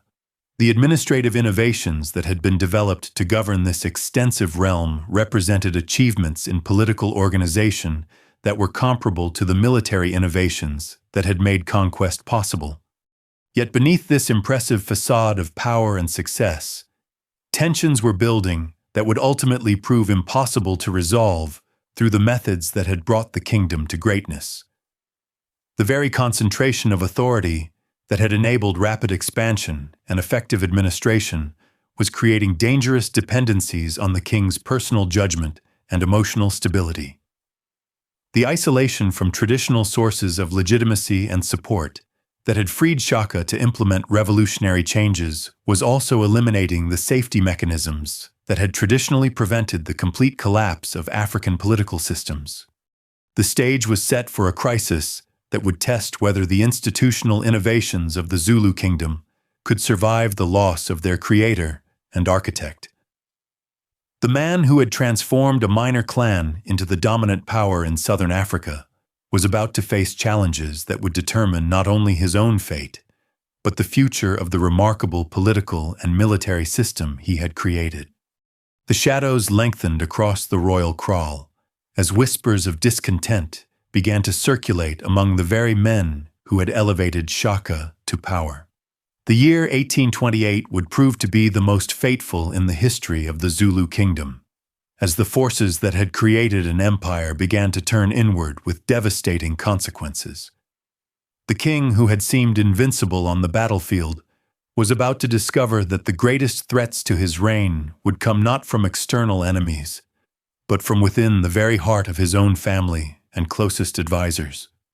The extended period of mourning following Nandi's death had created unprecedented strain throughout the kingdom. Agricultural activities remained severely restricted, normal social interactions were forbidden, and the military regiments were confined to their barracks in observance of royal grief. These measures, while consistent with Zulu customs regarding the death of important figures, were implemented on a scale and with a duration that began to threaten the basic functioning of society itself. Cattle could not be milked, crops could not be harvested, and marriages could not be celebrated during this extended mourning period. The economic disruption was compounded by Shaka's increasingly erratic behavior as he issued arbitrary commands and demanded demonstrations of loyalty that seemed to serve no purpose beyond satisfying his own emotional needs. Warriors were executed for minor infractions, while traditional advisors found their counsel rejected in favor of the king's own increasingly paranoid interpretations of events. The military campaigns that Shaka ordered during this period reflected his deteriorating judgment and growing disconnect from strategic realities. Expeditions were launched against distant targets for reasons that made little sense to his commanders, while the logistical planning that had characterized earlier campaigns gave way to impulsive decisions based on momentary emotions rather than careful calculation. The most destructive of these campaigns was directed against communities that had long been peaceful tributaries of the Zulu Kingdom. These attacks served no strategic purpose and generated no significant resources, but they demonstrated the king's power while satisfying his need for violent action during a period of intense emotional turmoil. The unnecessary brutality of these expeditions began to undermine the loyalty of commanders who had previously supported even the most demanding royal policies. Dingaan and Mlangana, Shaka's half-brothers who had risen to positions of influence within the royal household, watched these developments with growing alarm. Both men had benefited from the opportunities created by Shaka's revolutionary system, but they also recognized that the king's increasingly erratic behavior threatened to destroy everything that had been accomplished during the previous decade. The brothers had served loyally throughout the wars of expansion, demonstrating their commitment to the Zulu Kingdom while building their own networks of supporters within the military and administrative hierarchies. Their opposition to Shaka was not based on personal ambition alone, but on genuine concern that his continued rule would lead to the collapse of the political system that had elevated their people to unprecedented heights of power and influence. The conspiracy that eventually formed around Dingaan and Mlangana included some of the most senior figures in the Zulu hierarchy, men who had served as Shaka's closest advisors and most trusted commanders during the years of expansion. Their participation in plans to remove the king reflected the depth of concern about his fitness to continue ruling, rather than simple opportunism or personal grievance. The specific catalyst for the final crisis came through Shaka's announcement of another major military expedition, this one directed against communities that lay far to the north of traditional Zulu territory. The proposed campaign would require massive resources and would take the army away from the kingdom for months, leaving the recently conquered territories vulnerable to rebellion while pursuing objectives that seemed to offer no significant benefits. When several senior commanders attempted to counsel against this expedition, pointing out the practical difficulties and strategic risks involved, Shaka's response revealed the extent to which his judgment had become compromised. Rather than engaging with their concerns, he accused them of cowardice and treachery, threatening severe punishment for anyone who questioned his decisions. This confrontation convinced the conspirators that action could no longer be delayed. The king's behavior was becoming increasingly dangerous to the stability of the kingdom, while his isolation from realistic counsel was preventing any possibility of internal reform. The methods that had been used to eliminate rivals during Shaka's rise to power would now be turned against the king himself. The assassination took place on September 22, 1828, during a gathering at one of the royal kraals. The exact details of the event remain disputed, with different accounts emphasizing various aspects of the conspiracy and its execution. What is certain is that Shaka was killed by his half-brothers and their supporters, ending the reign of the man who had transformed southeastern Africa through his military and political innovations. Dingaan emerged from the chaos following the assassination as the new king, having successfully eliminated both Shaka and potential rivals within the royal family. His consolidation of power required careful management of the various factions that had supported the conspiracy, while also maintaining the loyalty of military commanders and administrators who might have preferred other candidates for the succession. The transition from Shaka's highly personalized rule to Dingaan's more conventional approach to kingship represented a fundamental shift in the character of Zulu governance. While many of the institutional innovations that Shaka had created were maintained, they were implemented with less revolutionary fervor and more attention to traditional customs and expectations. Dingaan's early policies reflected an attempt to preserve the military and administrative achievements of his predecessor while moderating the more extreme aspects of Shaka's approach to leadership. The age regiment system continued to function as the foundation of military organization, but training methods became less intensive and punishment for infractions less severe. The administrative hierarchy remained intact, but regional commanders were given greater autonomy in managing local affairs. The economic policies of the new reign emphasized consolidation and development of existing territories, rather than continued expansion through military conquest. The disruptions caused by Shaka's final campaigns were addressed through diplomatic initiatives aimed at restoring normal trade relationships and tributary arrangements. Agricultural production was encouraged through the relaxation of restrictions that had been imposed during the extended mourning period. The international context within which Dingaan assumed power was becoming increasingly complex as European influence along the coast continued to expand. The British settlement at Port Natal had grown substantially since its establishment, while new groups of European settlers were beginning to arrive in the interior regions of southern Africa. These developments would force the new Zulu king to confront challenges that required diplomatic skills and strategic thinking, rather than purely military solutions. The arrival of the Voortrekkers, Dutch-speaking settlers fleeing British rule in the Cape Colony, created unprecedented challenges for Zulu diplomacy and military planning.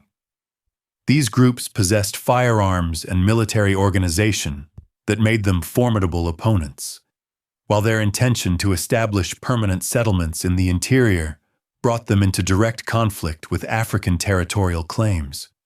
Dingaan's initial response to the Voortrekker presence reflected the same careful calculation that had characterized his approach to other challenges during his early reign. Rather than immediately resorting to military action, he attempted to manage the situation through a combination of diplomatic negotiation and strategic positioning that would preserve Zulu interests while avoiding unnecessary conflict. The negotiations between Dingane and Piet Retief, the leader of one of the largest Voortrekker groups, revealed the fundamental incompatibility between European and African concepts of land ownership and political authority. The Europeans operated according to legal principles that assumed land could be owned as private property and transferred through formal contracts, while the Zulus understood territory as belonging to the community under the authority of traditional leaders. These cultural differences created misunderstandings that would prove impossible to resolve through diplomatic means alone.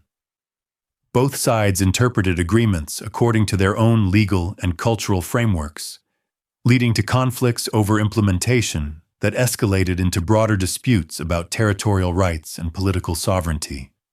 The massacre of Retief and his party at Dingane's royal kraal in February 1838 marked the beginning of a new phase of conflict that would test the Zulu military system against European weapons and tactics. The killing of the Voortrekker leaders was followed by attacks on their settlements that demonstrated both the continued effectiveness of Zulu military organization and the limitations of traditional tactics when confronted with defensive positions protected by firearms. The Voortrekker response to these attacks revealed the extent to which European military technology had evolved beyond the capabilities of traditional African warfare. The laager system of defensive wagon circles provided protection that Zulu forces found extremely difficult to penetrate, while the concentrated firepower of muzzle-loading rifles created casualty rates that traditional tactics could not sustain.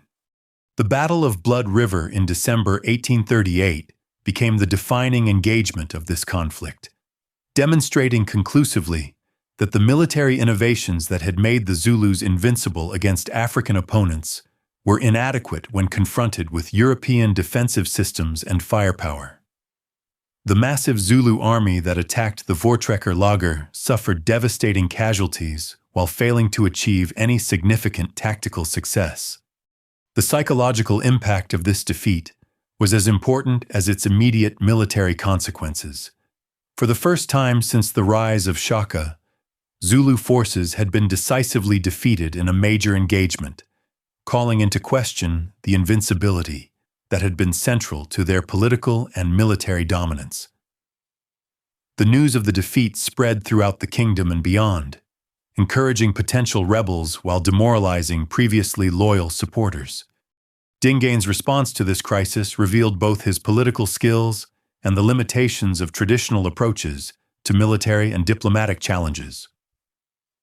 He successfully maintained control over the Zulu Kingdom despite the defeat, but he was unable to develop effective countermeasures to European military advantages or to prevent further encroachment on Zulu territory. The internal political consequences of the defeat at Blood River created opportunities for ambitious rivals within the royal family to challenge Dingane's authority. His half-brother Mpande, who had been carefully building his own network of supporters, began positioning himself as an alternative to a king whose military failures had undermined his legitimacy according to traditional Zulu concepts of leadership. The civil war that erupted between Dingane and Mpande in 1840 reflected the broader crisis of confidence that had affected the Zulu Kingdom following its encounters with European military power. Traditional sources of royal authority based on military success and supernatural protection seemed inadequate for dealing with challenges that transcended African experience and understanding. Mpande's victory in this civil war was achieved partly through his alliance with Voortrekker forces, who saw an opportunity to install a more compliant ruler on the Zulu throne. This collaboration represented a fundamental departure from traditional patterns of succession and legitimacy, introducing external influence into what had previously been purely internal political processes. The establishment of Mpande's rule marked the beginning of a new era in Zulu history, one characterized by increasing European influence and the gradual erosion of the independence that had been won through Shaka's revolutionary innovations. The kingdom that had once dominated southeastern Africa through military superiority now found itself struggling to maintain its autonomy against forces that operated according to entirely different principles of organization and technology. The administrative and military systems that Shaka had created continued to function under Mpande's rule, but they were increasingly constrained by external pressures and internal divisions that reflected the changing balance of power in southern Africa. The age regiments remained the foundation of military organization, but their training and deployment had to account for the realities of European military capabilities and territorial claims. Economic relationships within the kingdom were similarly affected by the new international context. Traditional patterns of cattle raiding and tribute collection became more difficult to maintain as European settlements and administrative systems began to impose different concepts of property rights and territorial jurisdiction. Trade relationships that had previously operated according to African customs now had to accommodate European legal and commercial practices.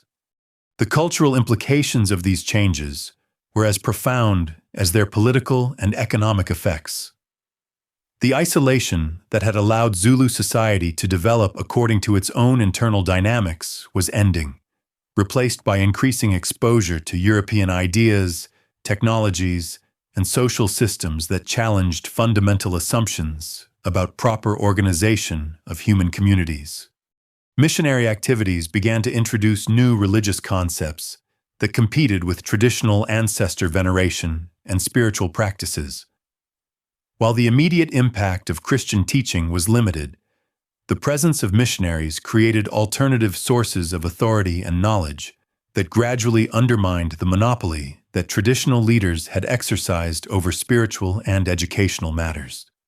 The establishment of European administrative systems in neighboring territories created new models of governance that some Zulu elites found attractive as alternatives to traditional political structures. The bureaucratic efficiency and technological capabilities of European administration offered apparent advantages over customary methods of resource management and dispute resolution. Yet despite these mounting pressures and challenges, the essential character of Zulu society remained remarkably resilient throughout Mpande's long reign. The cultural values and social institutions that had been refined during the period of expansion continued to provide identity and cohesion for communities that maintained their distinctive character, even as they adapted to changing circumstances. The military traditions established by Shaka continued to influence Zulu society, even as their practical application became increasingly limited by external constraints. The discipline, courage, and tactical thinking that had made Zulu warriors legendary remained important cultural values that shaped individual behavior and community expectations, regardless of their immediate military utility. The language and oral traditions that preserved the history of the kingdom's rise to power served as sources of pride and identity that connected contemporary Zulus to their remarkable heritage. The stories of Shaka's innovations and conquests became foundational myths that explained and justified Zulu claims to special status among the peoples of southern Africa. As Mpande's reign extended through the middle decades of the 19th century, the Zulu Kingdom found itself increasingly isolated between expanding European colonial territories while struggling to maintain its independence and cultural integrity. The revolutionary changes that had created the kingdom were becoming historical memories, while new challenges required adaptations that would test the resilience of institutions created during a very different era. The stage was being set for the final crisis that would determine whether the Zulu Kingdom could survive the collision between African traditions and European colonial expansion. The man who would lead this ultimate struggle for independence was already growing to maturity within the royal household. Absorbing lessons from both the triumphs and defeats of his predecessors while preparing for challenges that would exceed anything the kingdom had previously faced. Young Cetshwayo, Mpande's son and eventual heir, was witnessing the gradual erosion of Zulu power while developing his own ideas about how traditional institutions might be adapted to meet the realities of the modern world.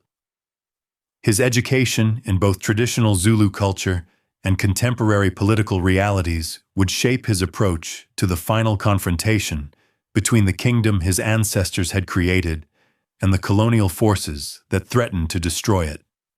The winds of change continued to blow across the African landscape, carrying with them the seeds of conflicts that would test the endurance of cultures that had survived for centuries.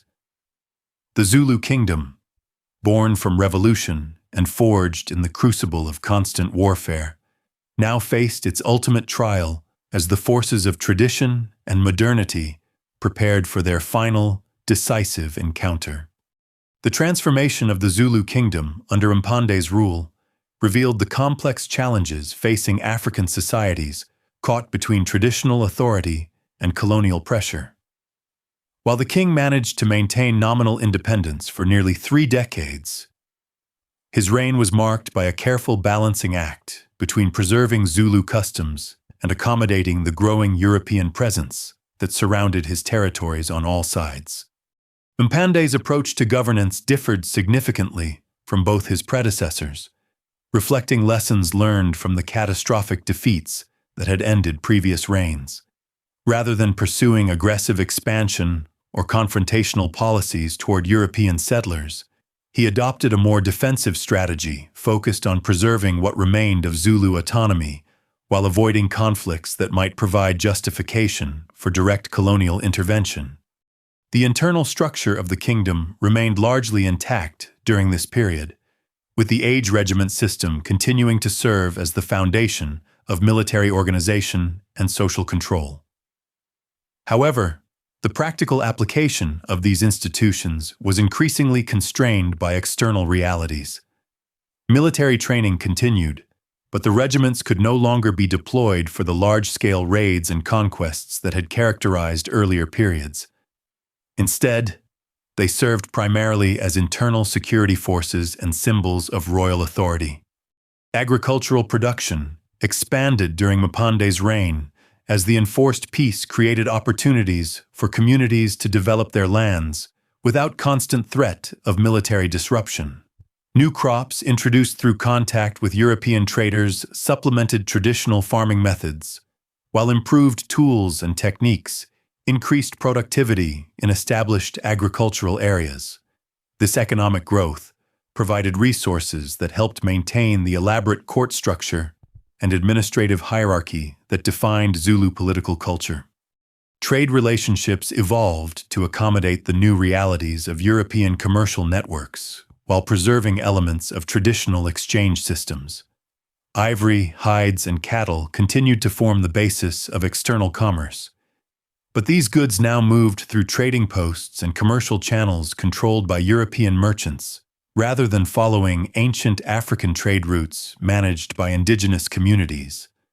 The diplomatic challenges facing Mpande's government became increasingly complex as European territorial claims expanded and competing colonial powers sought to establish spheres of influence throughout southern Africa. The discovery of diamonds in the interior regions created new pressures for territorial control, while the expansion of missionary activities introduced alternative sources of authority that competed with traditional leadership structures. Cetshwayo's emergence as heir apparent during the 1850s brought new energy and ambition to Zulu political life. Unlike his father, who had experienced the devastating consequences of military confrontation with European forces, Cetshwayo belonged to a generation that viewed the colonial presence as a challenge to be overcome rather than an inevitable reality to be accommodated. His education in traditional Zulu culture was supplemented by careful observation of European methods and technologies, creating a unique perspective on how African societies might adapt to modern conditions while preserving their essential character. The young prince's military training followed traditional patterns, but incorporated lessons learned from previous conflicts with European forces. He studied the tactics that had made Zulu armies invincible against African opponents, while analyzing the factors that had led to defeats against colonial forces. This analysis convinced him that military innovation and adaptation would be necessary if the kingdom were to survive the challenges that lay ahead. Cetshwayo's political education included exposure to the complex web of relationships that connected the Zulu Kingdom to neighboring African societies and European colonial territories.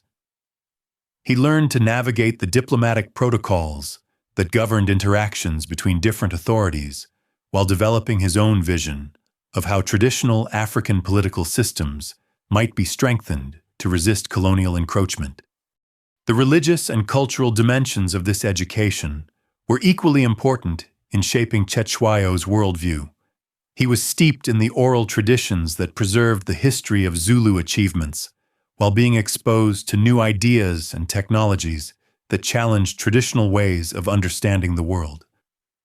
This combination of deep cultural roots and modern awareness would prove crucial during the crisis years that lay ahead.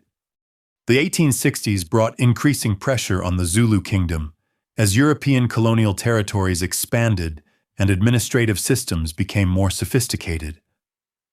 The establishment of Natal as a British colony created a direct border between Zulu territory and European-controlled land, leading to constant disputes over territorial boundaries, cattle theft, and the movement of people seeking work or refuge across political boundaries. These border tensions were exacerbated by the growing influence of missionaries who established stations within Zulu territory and began attracting converts to Christianity. While Mpande generally tolerated these activities as part of his accommodation with European presence, the spread of new religious ideas created social tensions within traditional communities and challenged the spiritual foundations of royal authority. The economic impact of colonial expansion became increasingly apparent as traditional trade routes were disrupted and new commercial relationships developed. European merchants offered manufactured goods that competed with traditional crafts, while wage labor opportunities in colonial territories attracted young men who might otherwise have served in the age regiments that formed the backbone of Zulu military organization. Educational opportunities provided by missionary schools created new pathways for individual advancement that bypassed traditional sources of status and authority. Young Zulus who acquired literacy and knowledge of European languages and customs found opportunities for employment and advancement that were unavailable through customary channels, creating new social dynamics within traditional communities. The discovery of gold in the Transvaal during the 1880s would later create additional pressures on southern African societies.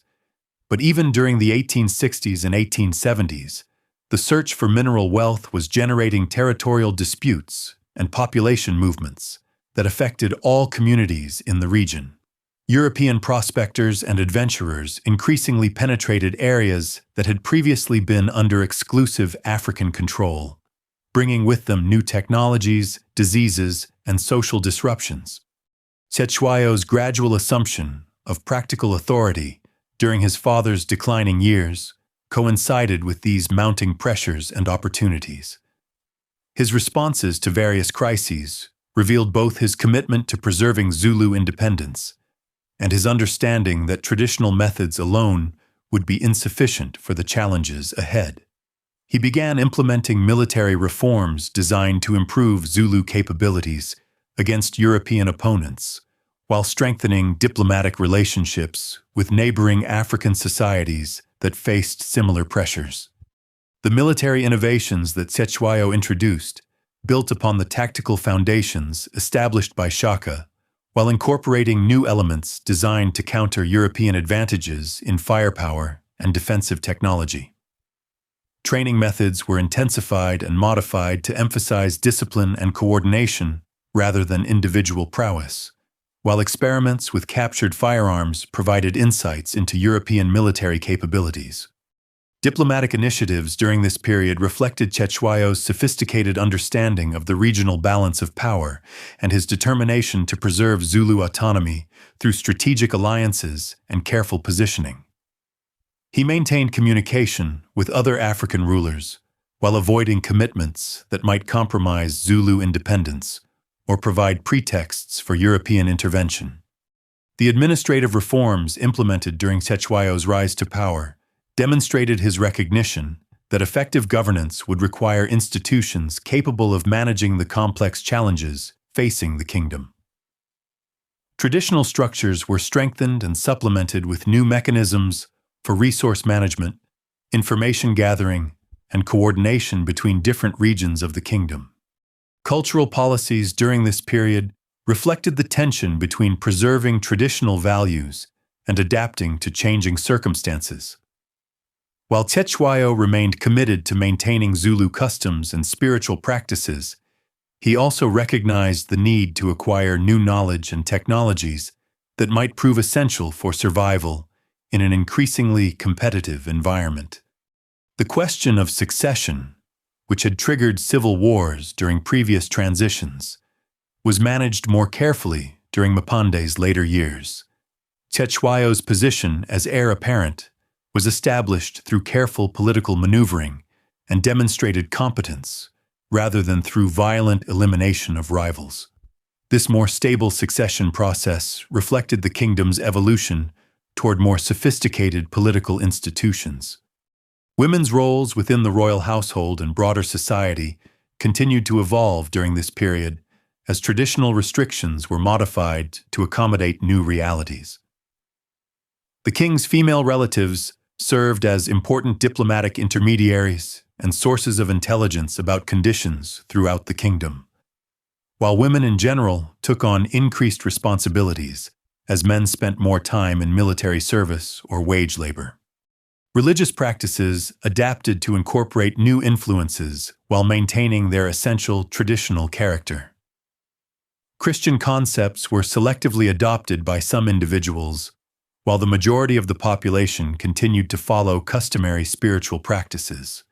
This religious diversity created new social dynamics, but did not fundamentally undermine traditional authority structures during Cetshwayo's early years.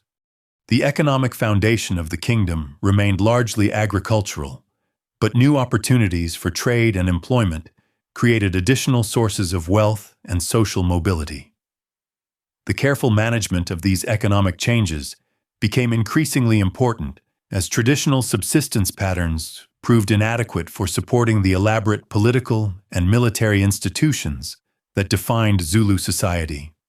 By the early 1870s, as Mpande's health declined and Cetshwayo assumed greater practical authority, the Zulu Kingdom stood at another crucial crossroads in its history.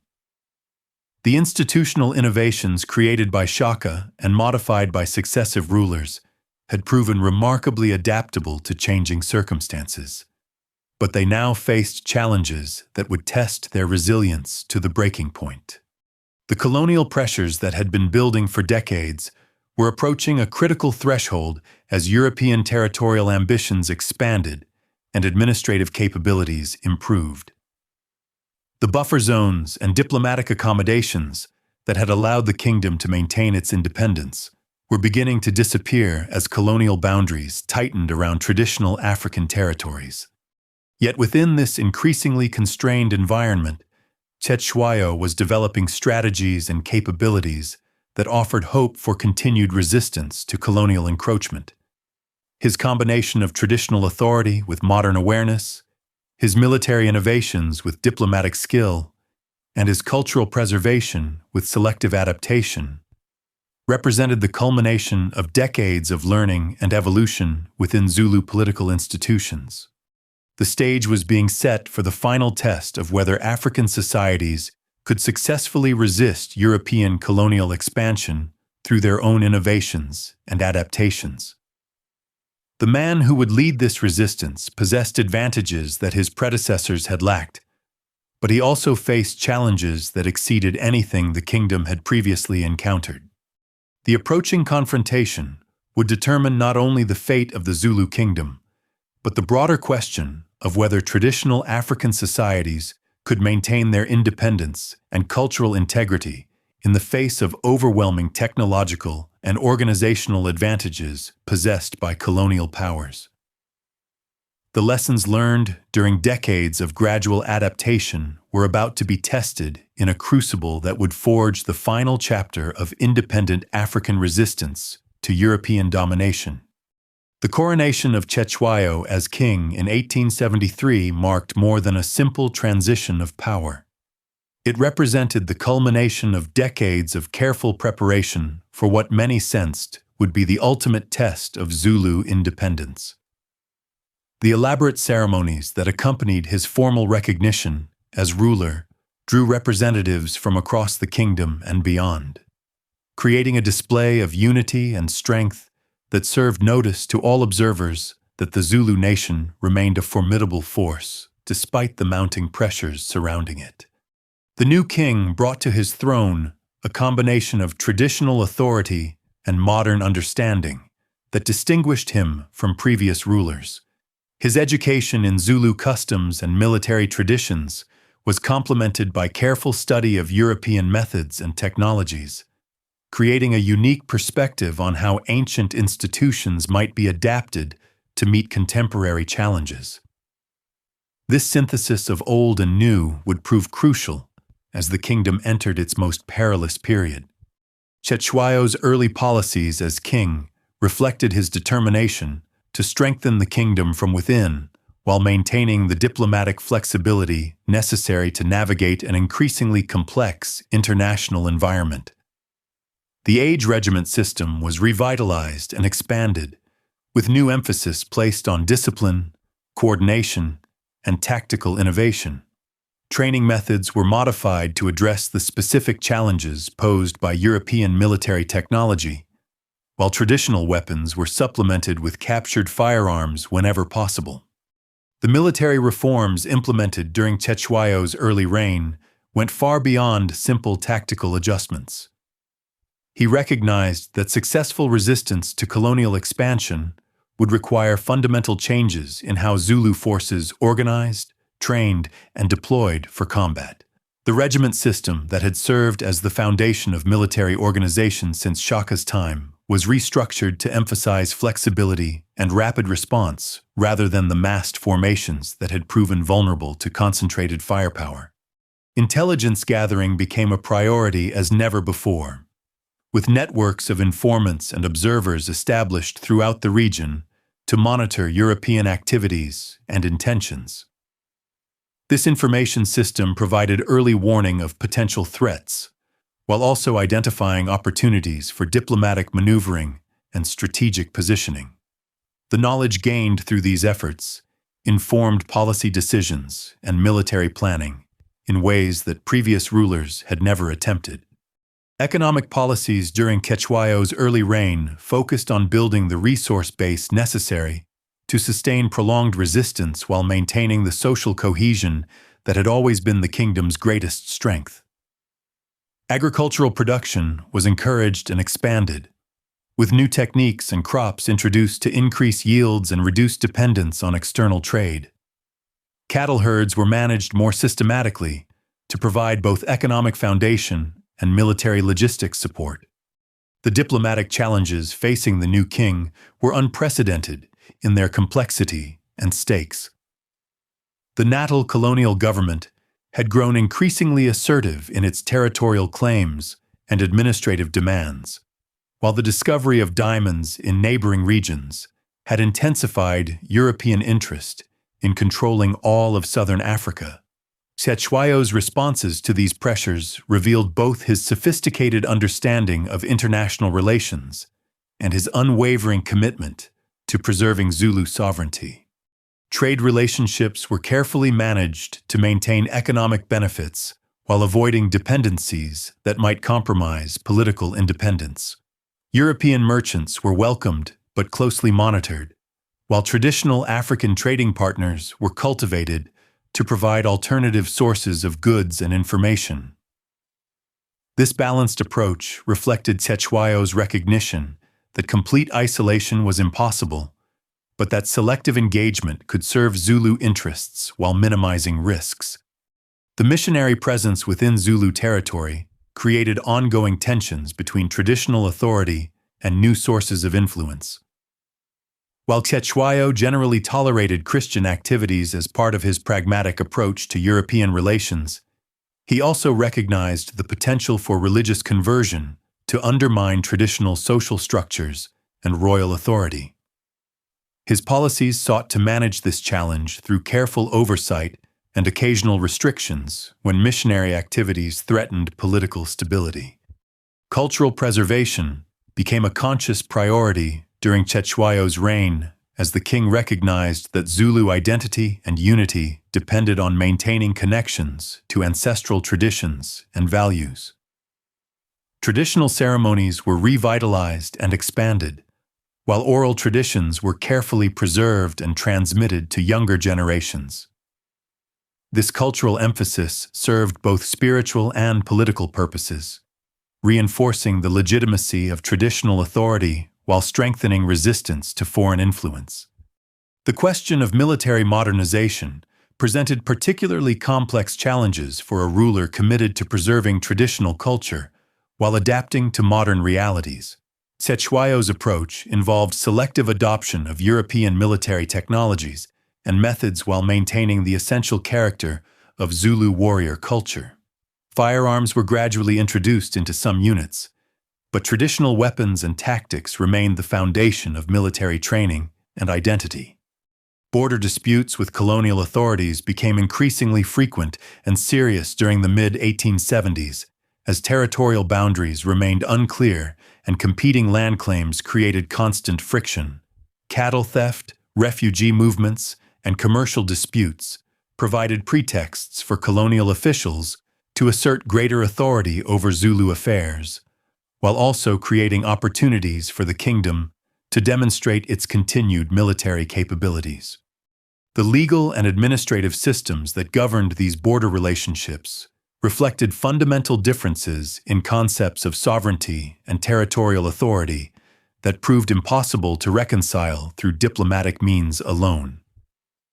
European colonial law assumed exclusive territorial jurisdiction and formal legal procedures, while Zulu customary law emphasized community consensus and traditional authority structures. These incompatible systems created endless opportunities for misunderstanding and conflict. Cetshwayo's attempts to modernize certain aspects of Zulu administration while preserving traditional authority structures revealed his sophisticated understanding of institutional development. New mechanisms were created for information gathering, resource management, and communication with distant parts of the kingdom, while traditional councils and ceremonies continued to provide legitimacy and social cohesion. The role of royal women in this evolving political system became increasingly important as diplomatic and intelligence functions required trusted intermediaries who could move between different communities and cultural contexts. The king's female relatives served as crucial sources of information and influence, while their traditional roles were expanded to accommodate new responsibilities in an increasingly complex political environment. Religious practices during Cetshwayo's reign reflected the broader tensions between tradition and change that characterized this period. While the majority of the population continued to follow customary spiritual beliefs and practices, exposure to Christian ideas created new religious diversity within Zulu society. The king's approach to this challenge emphasized tolerance and accommodation rather than suppression, recognizing that religious persecution might create unnecessary internal conflicts. The economic foundation of the kingdom continued to rest primarily on agriculture and cattle raising, but new opportunities for trade and employment created additional sources of wealth and social mobility. The careful management of these economic changes became increasingly important as traditional subsistence patterns proved inadequate for supporting the elaborate political and military institutions that defined Zulu society under colonial pressure. Educational opportunities provided by missionary schools created new pathways for individual advancement, while also exposing young Zulus to ideas and values that sometimes conflicted with traditional teachings. Cetshwayo's policies sought to balance the practical benefits of literacy and technical knowledge against the risks of cultural alienation and social disruption that might result from European education. The demographic pressures facing the kingdom reflected broader regional trends as population growth, economic change, and political instability created unprecedented movements of people across traditional boundaries. The management of these population flows required new administrative capabilities, while also creating opportunities for expanding the kingdom's human resources through careful integration of refugee communities. Military recruitment during this period reflected these demographic realities, as well as the changing nature of warfare itself. The traditional age regiment system was supplemented with new forms of military service that could accommodate men with diverse backgrounds and skills, while also providing training in new technologies and tactics that might prove essential in future conflicts. The intelligence networks that Cetshwayo had established throughout the region provided increasingly alarming reports about European military preparations and territorial ambitions during the late 1870s.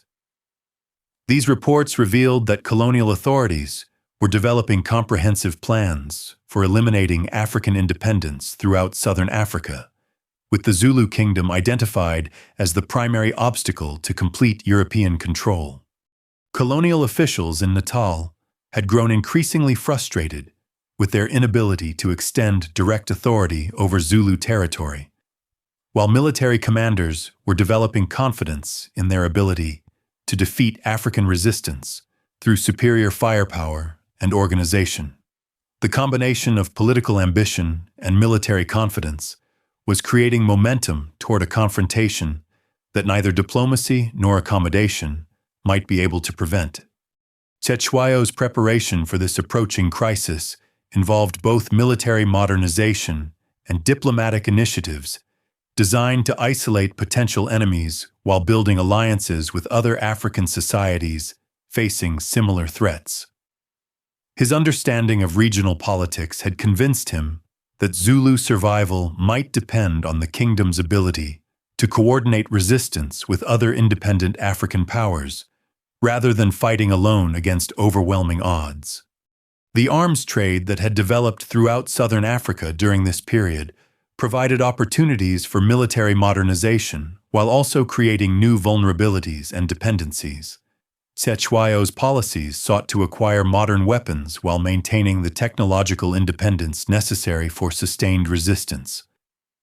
This delicate balance required careful management of trade relationships and constant attention to the strategic implications of military modernization. Cultural activities during the late 1870s took on increasing significance as expressions of Zulu identity and unity in the face of external pressure. Traditional festivals and ceremonies were expanded and publicized to demonstrate the kingdom's continued vitality and cohesion, while new cultural forms emerged that incorporated both traditional elements and responses to contemporary challenges. The legal system that governed internal affairs within the kingdom was strengthened and systematized during this period as Cetshwayo recognized the importance of maintaining social order and administrative efficiency. Traditional councils and courts continued to function according to customary law, but new procedures were developed for handling the complex disputes that arose from increased contact with European legal systems and commercial relationships. Marriage customs and family structures adapted to accommodate the changing social and economic realities of life under colonial pressure, while maintaining their essential traditional character. The institution of polygamy continued to serve important political and economic functions, while new forms of family organization emerged to address the challenges created by military service wage labor, and population movements. Women's roles within these evolving family structures reflected both continuity and change, as traditional responsibilities were modified to accommodate new realities. The increased absence of men for military service or wage labor created opportunities for women to exercise greater authority within their communities, while traditional restrictions on female participation in political activities began to relax under the pressure of practical necessity. The spiritual dimension of preparation for the coming crisis involved both traditional religious practices and new forms of cultural expression that sought to strengthen Zulu unity and resolve. Ancestral ceremonies were conducted to seek guidance and protection, while new songs and dances emerged that celebrated Zulu military traditions and cultural achievements, while building enthusiasm for the struggles that lay ahead. As 1878 drew to a close, the Zulu Kingdom stood on the brink of its greatest trial. The institutional innovations and cultural adaptations that had been developed over decades of gradual change were about to be tested in a confrontation that would determine whether African societies could successfully resist European colonial expansion through their own resources and determination. Cetshwayo had done everything possible to prepare his people for this ultimate challenge, combining traditional strengths with modern innovations while maintaining the cultural identity and social cohesion that had always been the foundation of Zulu power. The coming conflict would test not only military capabilities, but also the psychological and spiritual resilience of a people who had never accepted defeat as inevitable. The British ultimatum delivered to Cetshwayo in December 1878 contained demands that no independent ruler could accept while maintaining any semblance of sovereignty. The colonial authorities demanded the disbanding of the Zulu military system, acceptance of British legal jurisdiction, and payment of impossible fines for alleged border violations. These terms were clearly designed to provide justification for military intervention rather than to resolve disputes through negotiation. The king's response to this ultimatum reflected both his understanding of the impossible position in which the kingdom had been placed and his determination to resist colonial domination regardless of the consequences. While he attempted to negotiate modifications to the most extreme demands, he also began final preparations for the military confrontation that now seemed inevitable. The mobilization of Zulu forces during the final weeks of 1878 demonstrated the continued effectiveness of the military system that had been refined and adapted over decades of institutional development.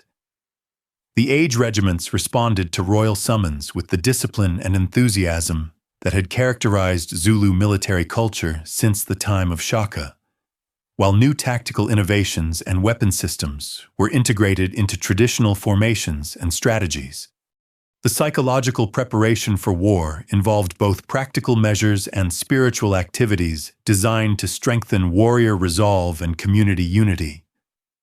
Traditional war dances and ceremonies were conducted throughout the kingdom, while new songs and rituals emerged that specifically addressed the unique challenges of fighting against European military technology and organization. As the summer of 1879 approached, and British military preparations became visible along the borders of Zulu territory, the kingdom that had been forged through revolution and sustained through adaptation prepared for the ultimate test of its survival. The man who led this final resistance possessed all the advantages that his predecessors had lacked, but he also faced challenges that exceeded anything the kingdom had previously encountered. The stage was set for a confrontation that would determine not only the fate of the Zulu people, but the broader question of whether traditional African societies could maintain their independence against the technological and organizational advantages of European colonial power. The lessons learned through decades of careful observation and adaptation were about to be tested in battles that would echo through history as the final chapter of African resistance to European domination. The winds that had carried change across the African landscape for so many decades were about to reach hurricane force, and in their path stood a kingdom that had never learned to surrender, led by a king who understood that defeat might mean not just political subjugation, but the complete destruction of a way of life that had sustained his people for generations beyond memory. The dawn of 1879 brought with it the sound of war drums echoing across the hills of Zululand, as 20,000 British soldiers crossed into the kingdom that had never known defeat at the hands of a foreign power. The Anglo-Zulu War had begun, and with it would come battles that would test every innovation Cetshwayo had implemented, every lesson learned from decades of careful preparation, and every ounce of courage that flowed through Zulu veins. The British strategy was methodical and overwhelming, designed to crush Zulu resistance through sheer firepower and technological superiority. 3 columns of troops advanced simultaneously into Zulu territory, equipped with modern rifles, artillery, and the deadly Gatling gun that could fire hundreds of rounds per minute. Their commander, Lord Chelmsford, was confident that European military discipline and technology would quickly overwhelm what he dismissed as primitive African warriors armed with spears and shields. Yet the opening engagement of the war would shatter these assumptions in the most devastating way possible. At Isandlwana on January 22, 1879, Cetshwayo's warriors demonstrated that tactical brilliance and unwavering courage could still triumph over technological advantage when circumstances favored the prepared defender. 20,000 Zulu warriors, moving with the precision of a single organism, implemented the classic horns of the beast formation that had been perfected over decades of refinement. The battle began at dawn, as British scouts reported large numbers of Zulu forces moving through the broken terrain around the distinctive sphinx-shaped hill. The main British column, confident in their defensive position and overwhelming firepower, prepared to receive what they expected would be a futile frontal assault by undisciplined tribal warriors. They could not have been more wrong about either the discipline or the tactical sophistication of their opponents. The Zulu advance was a masterpiece of military coordination that would have impressed any European staff officer who lived to appreciate it. The central chest of the formation, composed of veteran warriors from the Umakijo and Ukandempemvu regiments, advanced steadily toward the British line while absorbing devastating rifle fire without breaking formation. These seasoned fighters understood that their role was to fix the enemy's attention, while the true killing blow developed on the flanks.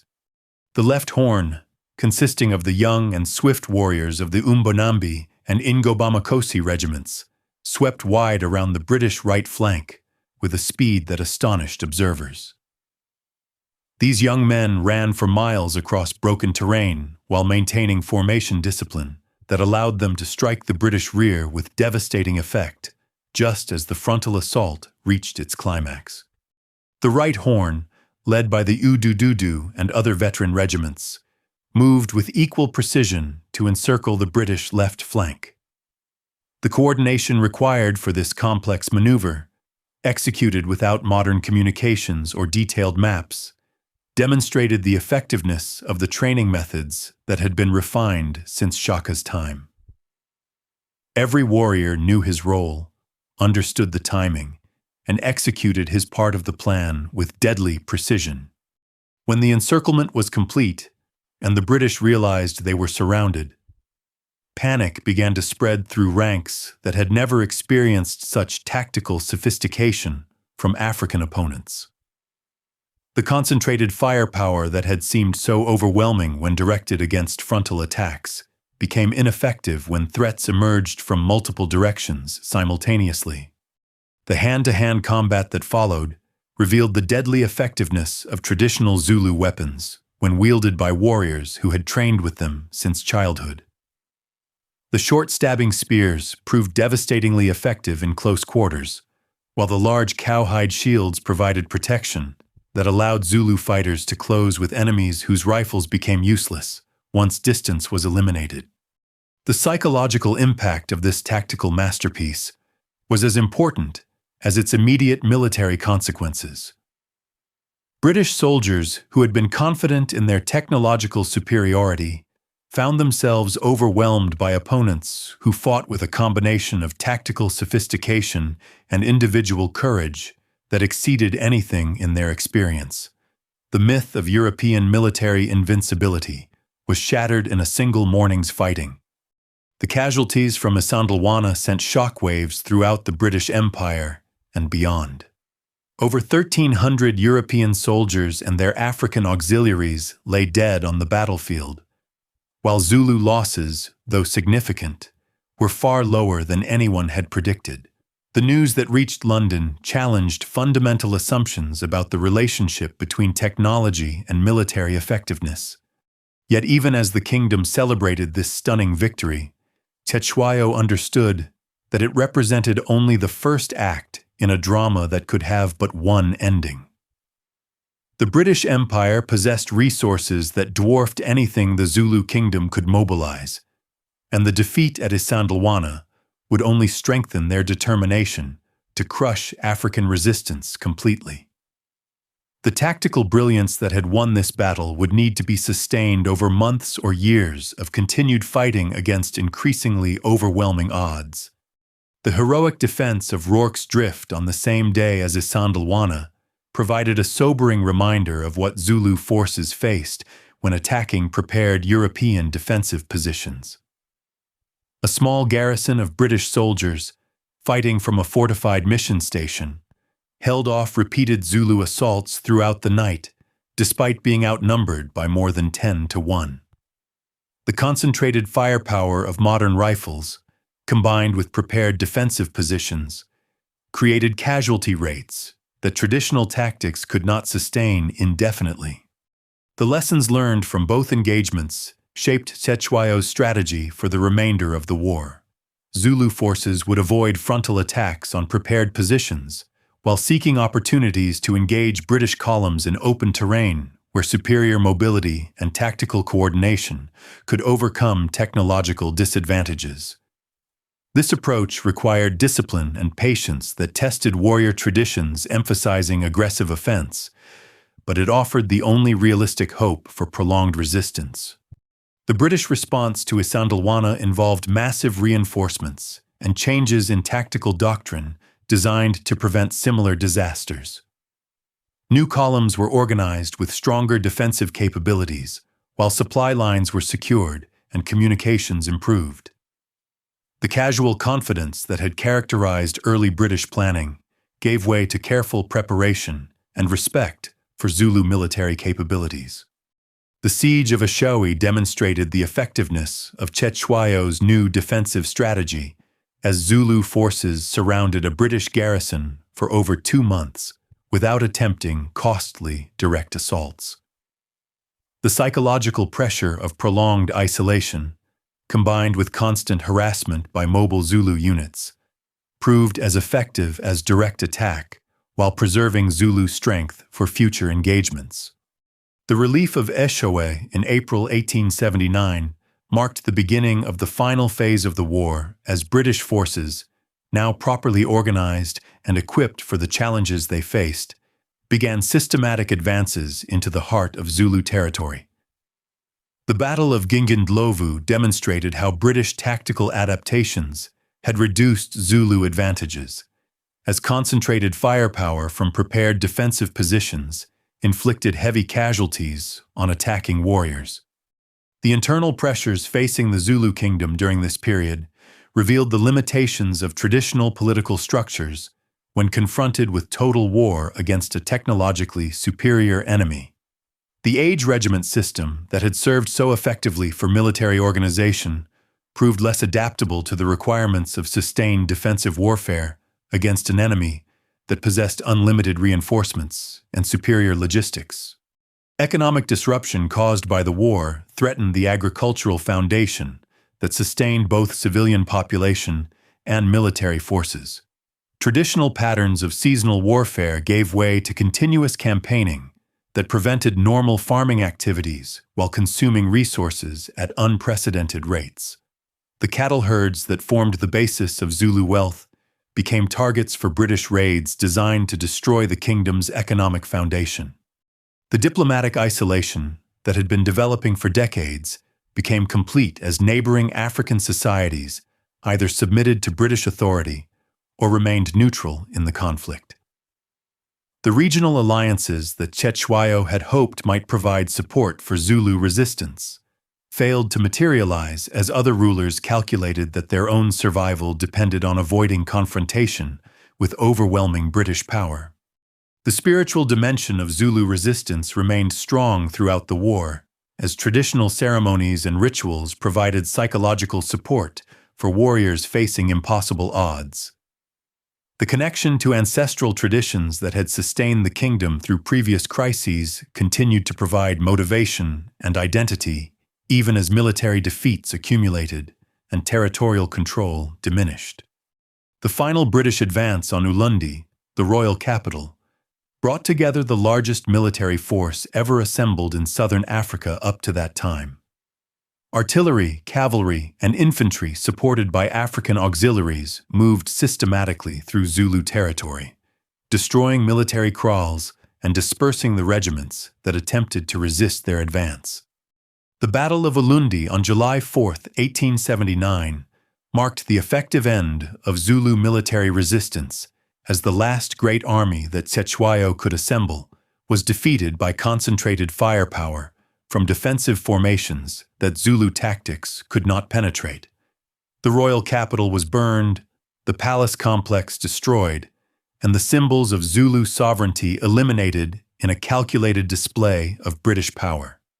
Cetshwayo's capture and exile to Cape Town brought to an end the independence that had been won through Shaka's revolutionary innovations and maintained through decades of adaptation and resistance. The king, who had done everything possible to preserve his people's sovereignty, found himself a prisoner of the very forces he had spent his life preparing to resist. The dismemberment of the Zulu Kingdom into 13 separate chieftainships under British supervision represented the complete destruction of the political unity that had been the foundation of Zulu power for over 60 years.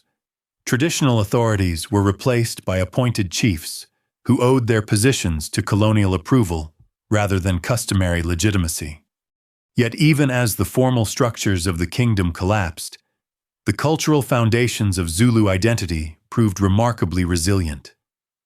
The language, traditions, and social values that had been preserved and refined over generations of political development continued to provide unity and purpose for communities that maintained their distinctive character despite political subjugation.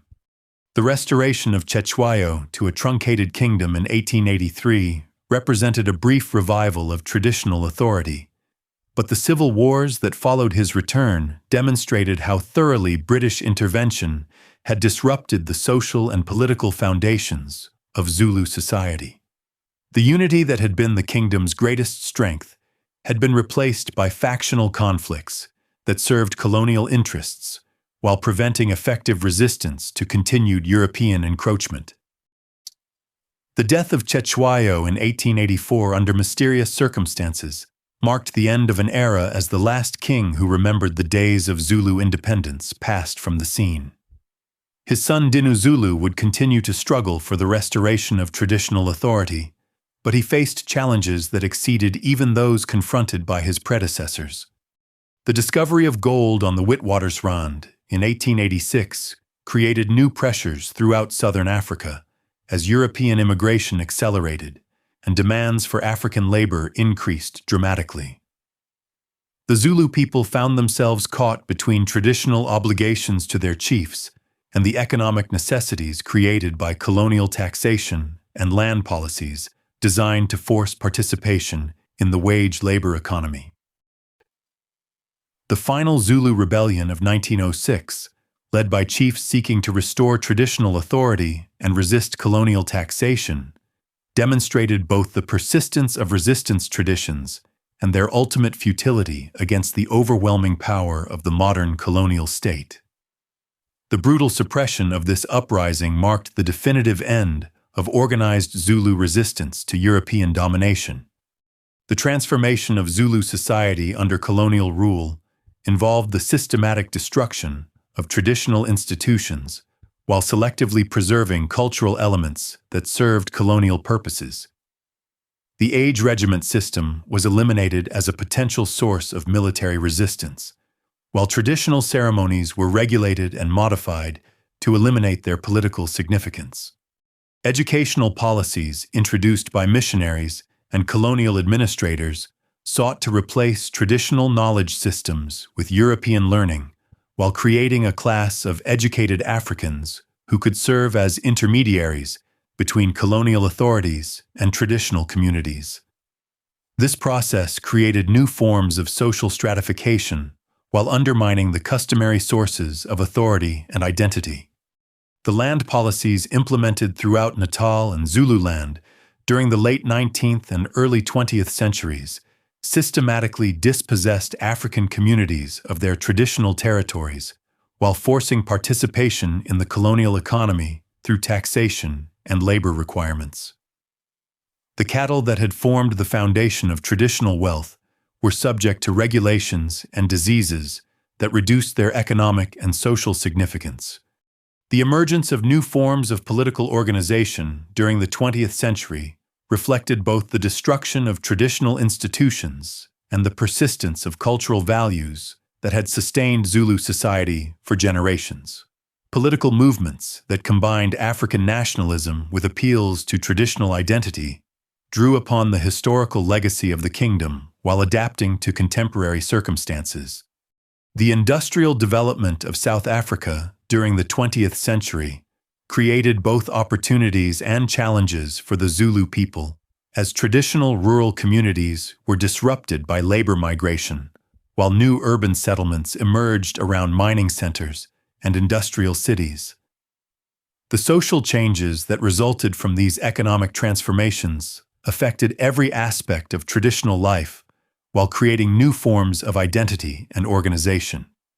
The apartheid system implemented after 1948 sought to manipulate traditional ethnic identities for political purposes, while preventing effective African political organization. The creation of KwaZulu as an ethnic homeland represented an attempt to use the legacy of the Zulu Kingdom to legitimize racial segregation while denying full citizenship rights to the majority of South Africans. The struggle against apartheid involved both the assertion of common South African identity that transcended ethnic divisions and the mobilization of traditional loyalties and cultural values in support of liberation movements. The complex relationship between traditional authority and modern political organization reflected the continuing influence of historical experiences while adapting to contemporary challenges.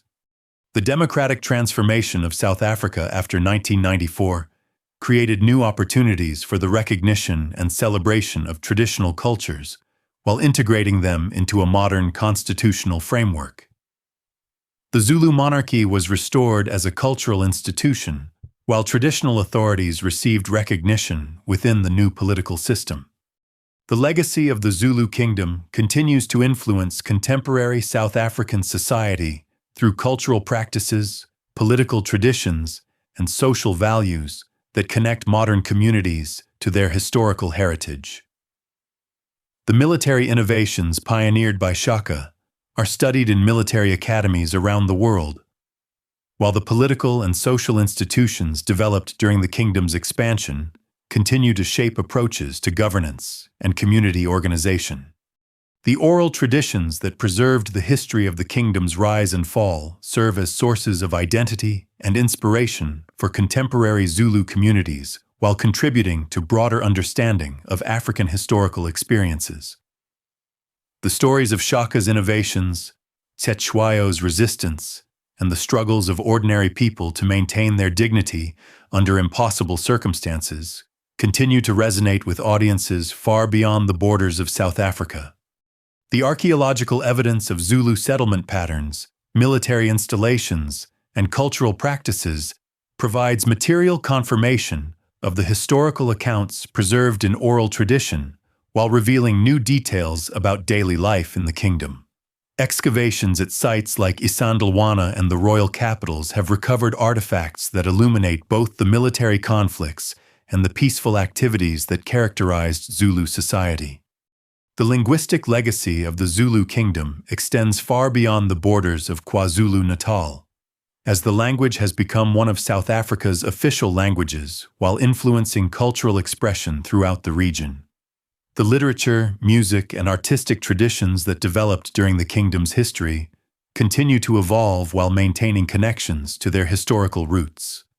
The tourist industry that has developed around historical sites associated with the Zulu Kingdom provides economic opportunities for local communities while educating international visitors about African historical achievements. Battlefields, royal residences, and cultural centers attract millions of visitors who seek to understand the legacy of one of Africa's most remarkable political and military innovations. The academic study of Zulu history has contributed to broader understanding of African political development, military innovation, and cultural adaptation, while challenging stereotypes about the capabilities and achievements of traditional African societies. Scholars from around the world continue to investigate different aspects of the kingdom's history, while debates continue about the interpretation of specific events and personalities. The popular culture representations of Zulu history in films, literature, and other media have created global awareness of the kingdom's achievements, while sometimes perpetuating romanticized or inaccurate portrayals. The challenge of presenting accurate historical information while maintaining public interest continues to influence how the story is told to contemporary audiences. As night falls across the African landscape, where the Zulu Kingdom once held sway, the echoes of war drums and royal commands have faded into memory. But the spirit that forged a nation from scattered clans continues to inspire new generations. The story that began with a young exile named Shaka, transforming warfare itself through revolutionary innovation, concluded with his successors fighting the final battles of African independence against impossible odds. The kingdom that rose from nothing to challenge the greatest empire on earth left behind more than historical memories. It demonstrated that human societies possess infinite capacity for adaptation and innovation when driven by visionary leadership and sustained by unshakable cultural foundations. The military tactics developed on African battlefields influenced warfare around the world, while the political institutions created to govern diverse communities provided models for modern approaches to unity and diversity.